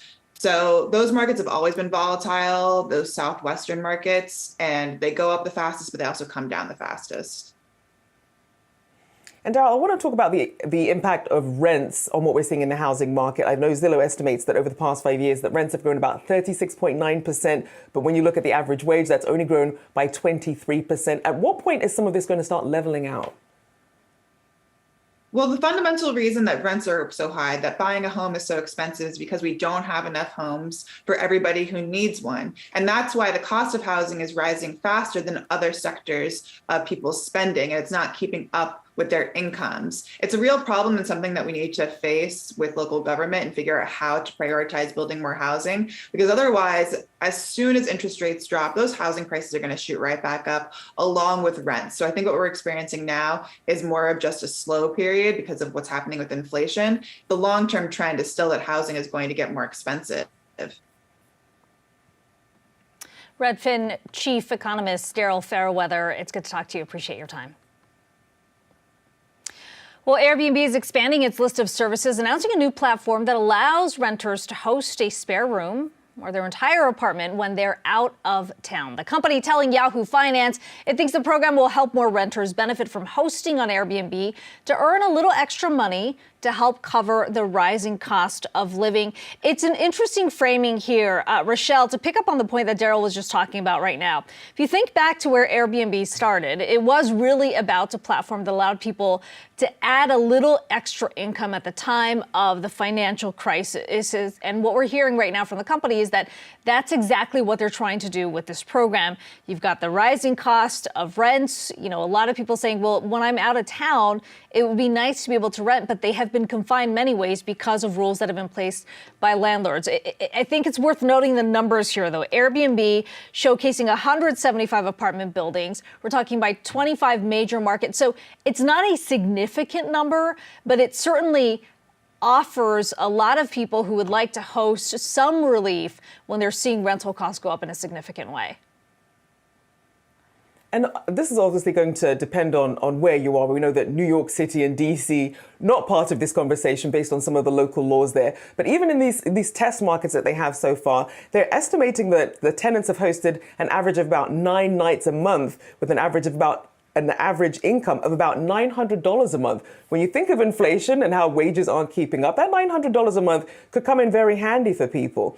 And of course, you've got to always read the small print. Some of these apartment buildings can also charge the primary tenant. You have to be the primary tenant in order to do this, a fee of up to 20% of the price of each Airbnb use. But look, when people are looking for a little extra money, perhaps instead of picking up a side hustle, you can, now Airbnb your apartment. And also when you're thinking of additional income streams, this is a good way to go. And it might also make some of these other apartment buildings get on board with this as well. If you know that it's going to look more attractive to get more tenants in, if you do offer this as an outlet, I think it's a good idea. Yeah, rents up 10% from where they were a year ago. I will say anecdotally, I have listed on Airbnb as a host many times before to rent an apartment. Not sure if it was completely legal at the time, but it is a nice buffer to have, because when you're out of town for 2 weeks, let's say, that is money that could be coming in at the time. You've got plenty of takers if you are in major cities like a Los Angeles, like a San Francisco, and if the local rules allow for that, that makes that platform even more attractive. But to your point, there are still restrictions in place, and Airbnb's been fighting this, but regulations that do not allow, even if the tenant or even if the landlord says it's fine, to rent this out. In obviously New York City, one of the big ones there. And I was wondering how some of these big companies would feel about this. And we saw that a rep from Greystar, which is the largest apartment management company in the US, telling CNBC that they think that this platform will actually give the right tools for both owners and residents to manage this situation, to manage short-term rental activity without impacting the overall housing supply. Because a lot of people wondering, what does that mean for housing availability? Well, some of these big companies seem to be on board with it, and they're not the only ones. Yeah, that's a good point. On the one hand, Airbnb is saying this is going to allow renters to sort of cushion the cost of rising rents, but you do wonder if that demand goes up. Is that going to skew things the way that we have seen for homes, for example, people buying up homes so they can rent it on Airbnb, but certainly numbers that we're going to watch. An interesting development, though, I think, for a platform that has really made some interesting pivots here to meet the market where it is. Let's talk about one trending ticker that we are watching this morning, news of job cuts pushing shares of DoorDash higher in the session. The food delivery platform telling employees this morning it is slashing 1,250 corporate employees as part of an ongoing cost-cutting move. And you see shares there up about 4.5%. In a message to employees, co-founder and CEO Tony Xu saying the company staffed up too quickly during the pandemic and operating expenses simply grew too quickly as well. Now, employees will receive 17 weeks of severance and health benefits until March of next year. The cuts come just weeks after the company posted a bigger than expected quarterly net loss. The stock, by the way, down more than 60% so far this year. Xu adding that DoorDash's business fundamentals remain strong, but he says it's time for the company to, in his words, tailor its tactics for the next stage. Well, coming up on the other side, President Biden's pro-union image taking a hit as he pushes for Congress to resolve the rail labor standoff, but is avoiding a costly strike coming at the expense of workers' rights. We'll get the latest out of D.C. next.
We must avoid a strike.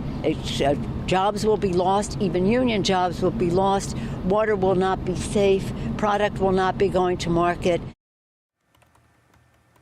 That was House Speaker Pelosi there on the urgency of the rail strike and why it's critical that legislators work to avert the crisis. The lawmakers went into action late yesterday, drafting a bipartisan bill to avert the potential December 9th rail worker strike. The House is expected to vote on that shortly. Yahoo Finance's Jennifer Schonberger is following this closely. Jen. Good morning, Rochelle. That's right. The House imminently set to vote on two bills that would avert a strike by railroad workers across this country. Lawmakers are reluctantly intervening to stop a labor dispute that could disrupt the economy and send inflation, which is already high, spiking higher. This after President Biden asked Congress to step in. At issue, President Biden negotiated a deal with unions back in September that offers railroad workers a 24% increase in pay through 2024. It also allows for one additional paid day off on top of existing vacation and paid time off. But several unions voted that deal down, requesting 7 sick days instead of 1, leaving sides at an impasse and forcing Congress to step in. Under the Railway Labor Act, Congress can make both sides accept an agreement that their members have voted down. One bill would force the sides to accept Biden's negotiated agreement, while a second would amend the deal to increase the paid sick leave from 1 to 7 days. Now, railroads haul about 40% of the nation's freight each year. A strike could cost the economy more than $2 billion a day and disrupt deliveries of goods nationwide, according to the Association of American Railroad Trade Group. Now, new economic analysis from the American Chemistry Council estimates if the strike happened, the U.S. would lose 700,000 jobs, inflation would spike, and the economy could contract by 1%. Unions, for their part, have decried Congress intervening in this dispute, saying it undercuts efforts to address workers' quality of life concerns. Now, once the House is done voting on this, where bills are expected to pass, it will head over to the Senate, where Senator Bernie Sanders has vowed to slow things down unless these two bills get a roll call vote. However, leaders in the Senate have pledged to move expeditiously. Back to you. Higher. Any way you look at it. All right. Thank you. Jen Schonberger there reporting for us. Akiko? Well, Rochelle, let's now turn to a look at how potential rail disruption will hit the U.S. economy. As mentioned, a potential strike could cost more than $2 billion a day. This, according to a report from the Association of American Railroads, disrupting last-minute orders just in time for holiday season peaks. Here with the insight into the logistics impact, we've got Jean Soroka, Executive Director of the Port of LA, with me here in studio. Let's start with that number, Jean. Good to have you in studio, by the way. Always great to be back, Akiko. $2 billion. I mean, that's a pretty significant number. You say that it could be even higher. Yeah, I think that's probably a soft estimate. Nonetheless, the focus is on trying to get this deal done. The impact of rail across the nation is so great. 28% of all the cargo moving goes on those trains. And what's the impact directly to the port right now? Because you've already been dealing with a bit of a pullback in cargo. We'll get to those negotiations in just a bit. But when you're looking at what's playing out on the rail side, what are you bracing for? 2/3 of all the cargo that leaves California from the Twin Ports goes by rail. There's no contingency plan that can make up for that. So significant disruption. Unbelievably significant. But again, as we've been working through the past months in the negotiations at the highest level in our federal government, from the president to U.S. Secretary of Labor Marty Walsh, and now Congress acting here very soon, I think a strike can be averted. But we cannot dismiss the importance of these items to labor, who've been working so hard throughout the pandemic. Let's talk about what you've been dealing with over at the port. Dock workers have been working without a contract since July 1st. I know every time we've spoken, you've been pretty confident that this can be resolved. Your most recent comments, you said you think a contract could be in place by February. What leads you to that optimism? That's our next window. It's not going to be done before the end of this year. And please remember, collective bargaining is hard. And in our case, this is a coast-wide agreement stretching from the state of Washington down to San Diego, with 29 ports that also have their own unique local contracts. Getting those in line along with the broader policies and framework takes a lot of time and effort, but we've got really sophisticated negotiators on both sides. I think we come out of the holidays, we go into the beginning of the year, cargo has dropped precipitously because importers, exporters tried to stay away in the unlikely event of disruption. So let's talk about that number, a roughly 25% drop in October in terms of cargo volume. A lot of that has been diverted to the East Coast. We saw New York, New Jersey, they have been the big beneficiaries on the back of it. Even if this is resolved, there are questions about how much of that you can get back. How do you do it? Oh, it's going to be a fight. It really is. 25% of the cargo has moved over the last 3 months. I attribute about 20% of that due to the hand-wringing of folks that thought there would be labor disruption here.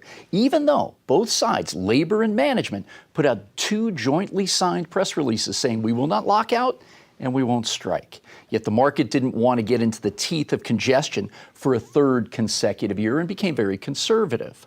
I think going forward, I've been crisscrossing the country. I'll be in Chicago tomorrow, New York next week, once again, giving the ground truth to our constituencies and our customers and sharing with them how important it is to come back to the nation's largest gateway. You've always got a good pulse on what's happening in China. We have seen the protests that have been happening. We've seen the uptick in cases.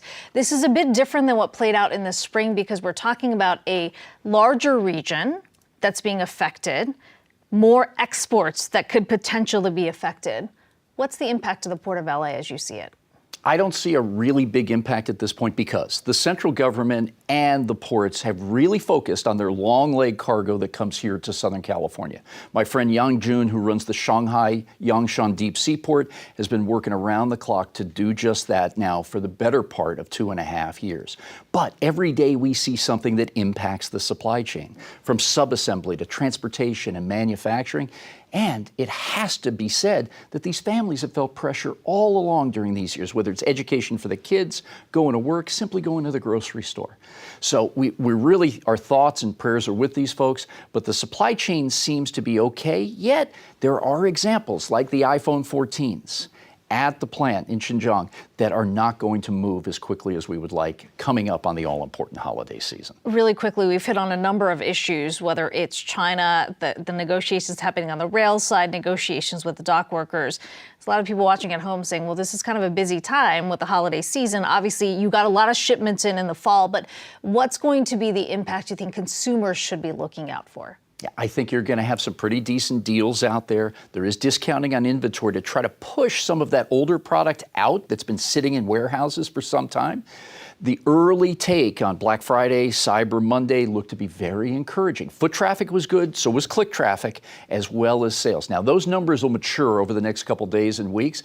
I like what we're seeing so far. You're going to have options, choice, and availability for the American consumer. But no delay coming from the port. Not at all. That delay is effectively gone back in August, and we're ramping up to bring more cargo here to LA. Okay, I know you're keeping your fingers crossed for the resolution in February. Gene, good to have you on today. Gene Soroka, Executive Director of the Port of LA, joining me here.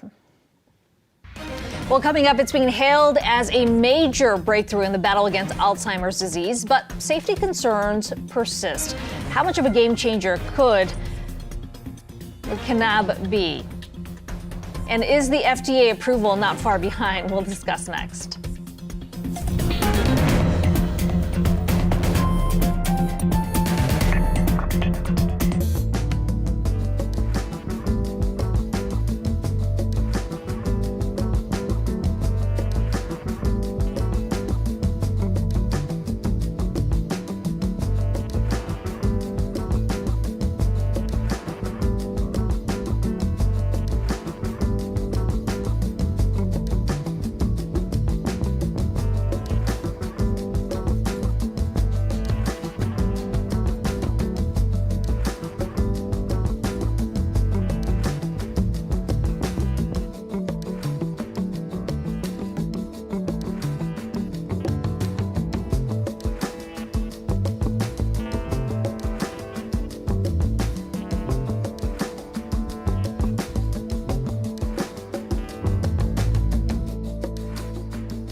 for me, it seems definitely momentous.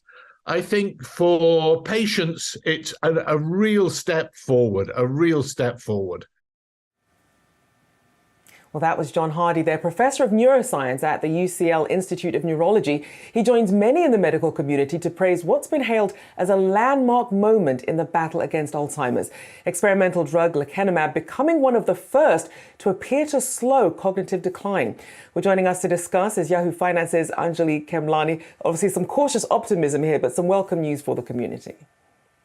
Absolutely, Rochelle. That's exactly how I would term it. Cautious optimism, of course, because there was some progress shown in the reduction of cognitive decline in patients from this drug from SI. And they are looking to really get that on the market by next year. This drug has been one of the most contentious, aside from Aduhelm, of course, another drug that just recently got approval this year with SI's other partner in this, with the same partner, Biogen. We haven't heard much from Biogen about this drug, but just to point that out. But what's really significant about this, of course, Professor Hardy gets the credit for targeting this cluster, this plaque cluster, and that's where the drug seems to have some significant progress in treating Alzheimer's. Now, what's different between Aduhelm and this drug is that they target different stages, if you will, in the buildup of that plaque. And so this drug has a little bit more attention and a little bit more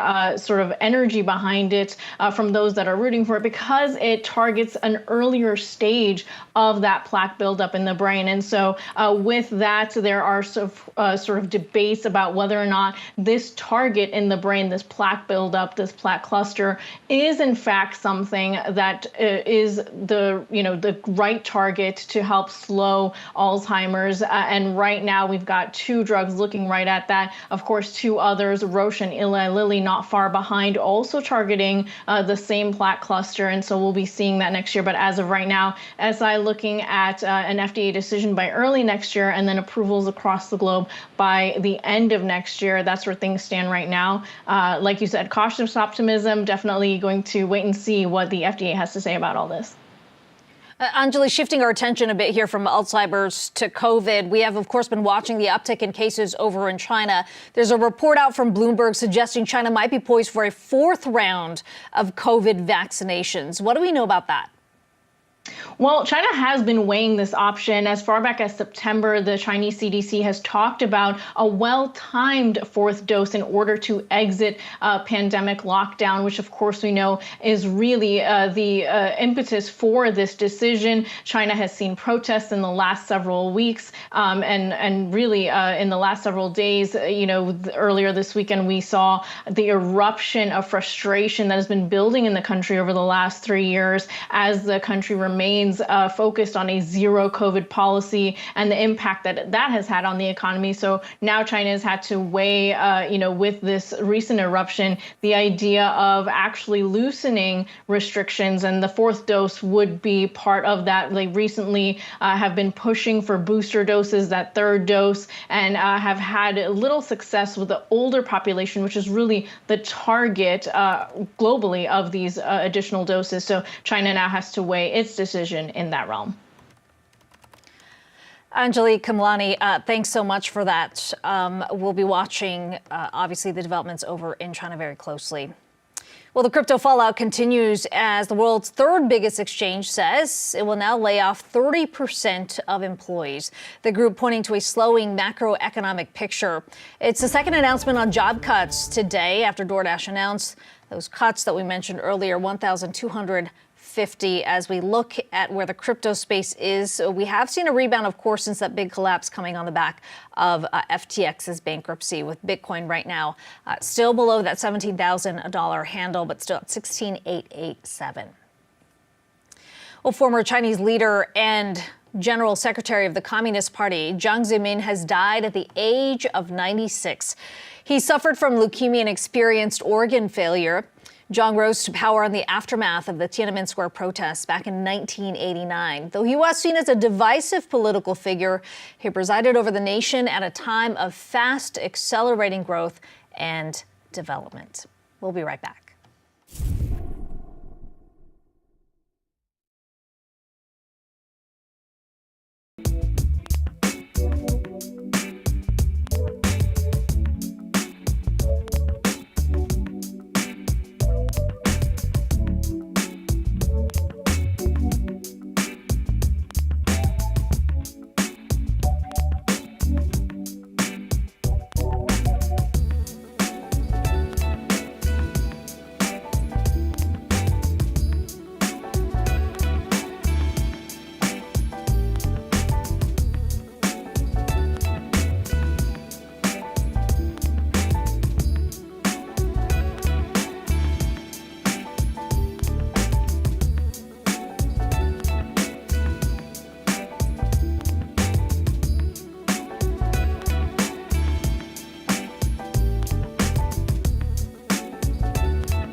With the Thanksgiving travel rush back at pre-pandemic levels, what can we expect for the travel industry into the new year? Let's bring in Glenn Fogel, Booking Holdings President and CEO, to discuss this. Welcome to the show. So obviously a very busy time. A lot of people were still have that demand to travel at the moment. What have you been seeing over the holidays, of course, with Thanksgiving and your expectations into the new year?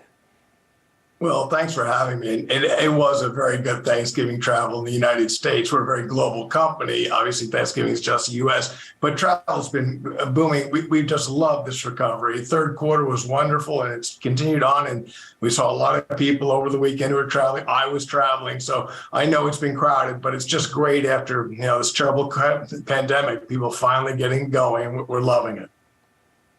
Yeah, it certainly feels like, people are moving beyond domestic travel more into international as well, which is a bit of a change from what we saw at this time a year ago. Where are you seeing the biggest growth right now?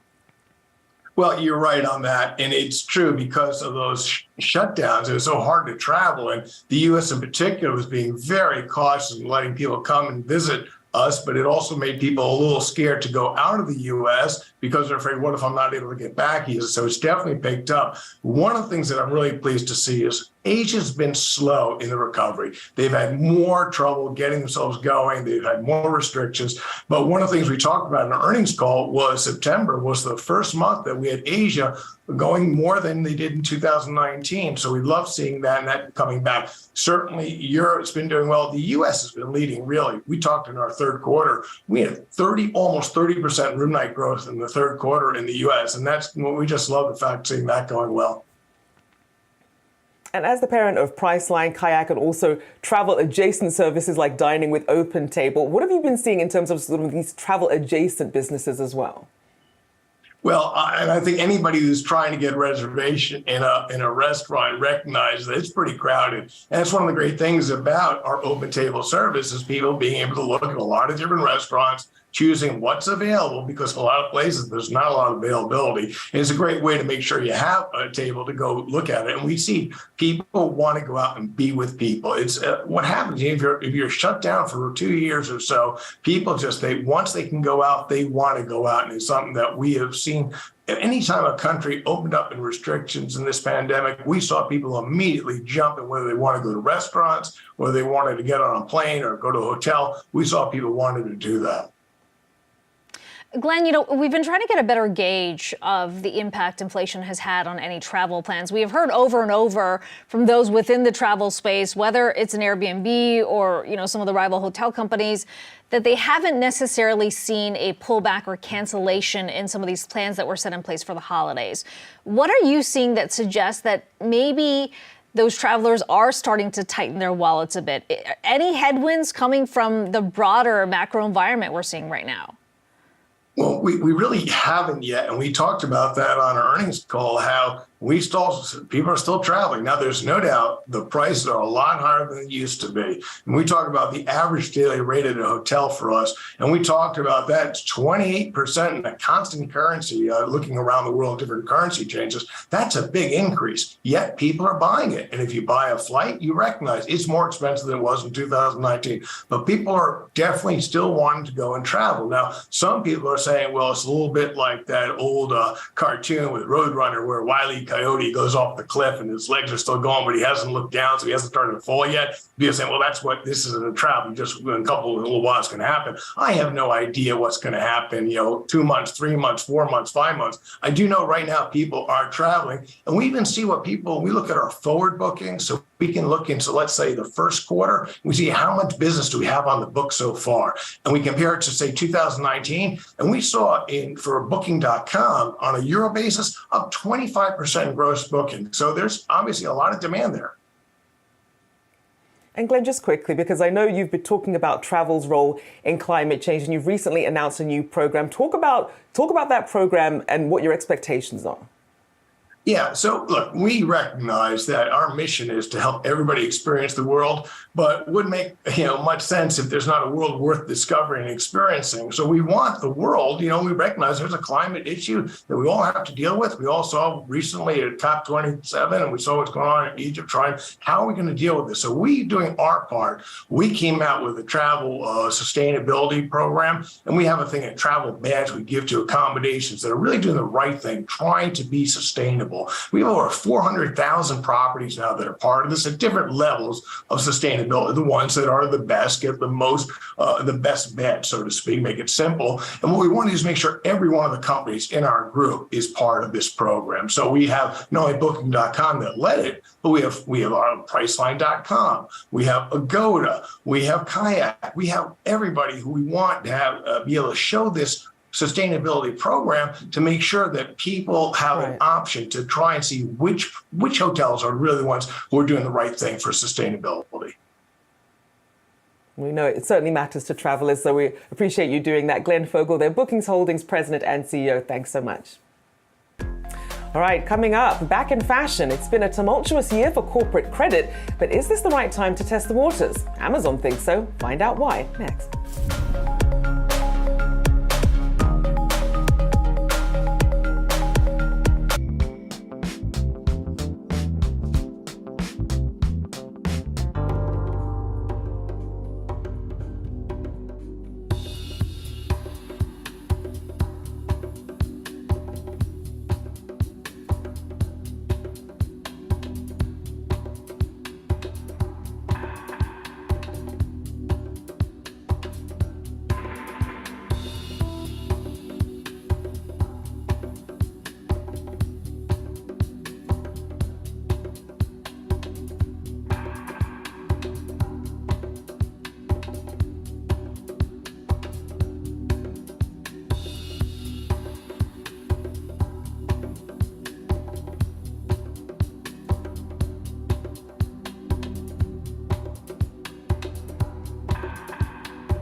Well, it has been a tricky year for investment-grade bonds, but Amazon is looking to sell some debt ahead of any J. Powell-related volatility. Let's bring in Yahoo Finance's Ali Garfinkel, who's covering this story for us. And no, we did not plan this stress matching.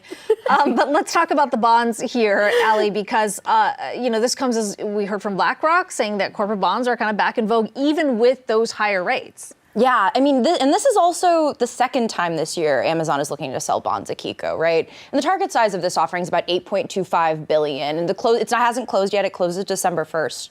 And there are kind of a couple of things sort of happening here. The background of this, too, is that Amazon's had a rough year even for big tech. Stocks down about 43% year to date. And I know what Brent Till, for example, published a note recently that was like, we think they have some of the most downside among mega caps. So, what are they going to do with this, right? What happens now once it closes, right? There are sort of three things that I think we can see, and there are going to be some key figures we're going to probably pull up here pretty soon. But the answer are buybacks, debt, and deals, right? Those are kind of the three things. Amazon last sold bonds in April, raising $12.75 billion, and they're probably gonna pay off some debt here. They have about $70 billion reportedly, and we have seen the board authorize share buybacks, which is not something that they have done much before. I think it was 2016 to 2021 that we actually didn't see any buybacks at all from Amazon. So there's some indication of, the stock maturing. It's clearly a different time for Amazon, and clearly they're trying to set themselves up for a better 2023. So then, Ali, where do you expect to see Amazon investing from here then? I was actually talking to Dan Flex at Neuberger Berman about this, and he and I sort of agreed that there are kind of a couple of key areas. One is Prime and content. Those are going to be probably paramount for Amazon. We've seen it, with the $1 billion that they're investing in putting movies in theaters, with what they've invested in Thursday Night Football. But also, we're going to see investments probably in cloud and possibly even in their growing ads business. So that's an area to definitely watch, Rochelle. Okay, Ali Garfinkel joining me in pink here in studio. Thanks so much for that. Let's do a final check of the markets before we let you go. We are seeing the Nasdaq continue to be the only one in the green right now, just slightly up about 37 points. The Dow down 157 and the S&P 500 down 3. We should say investors certainly going to be watching those comments coming through from Fed Chair Jerome Powell, who will be speaking at the Brookings Institute later this afternoon. A reminder, this is the last time we'll hear from him before that December 12th and 13th meeting of the Fed, the FOMC meeting. So certainly we're going to be looking for any cues on that front. In terms of sectors that we're watching right now, we are seeing energy, or I should say financial, is kind of the biggest laggard there, and tech, communication services, and utilities leading the way on the gains. That's it for now. I'm Akiko Fujita along with Rochelle Akufo. We'll be right back here tomorrow at 11 a.m. Eastern. Thanks so much for watching.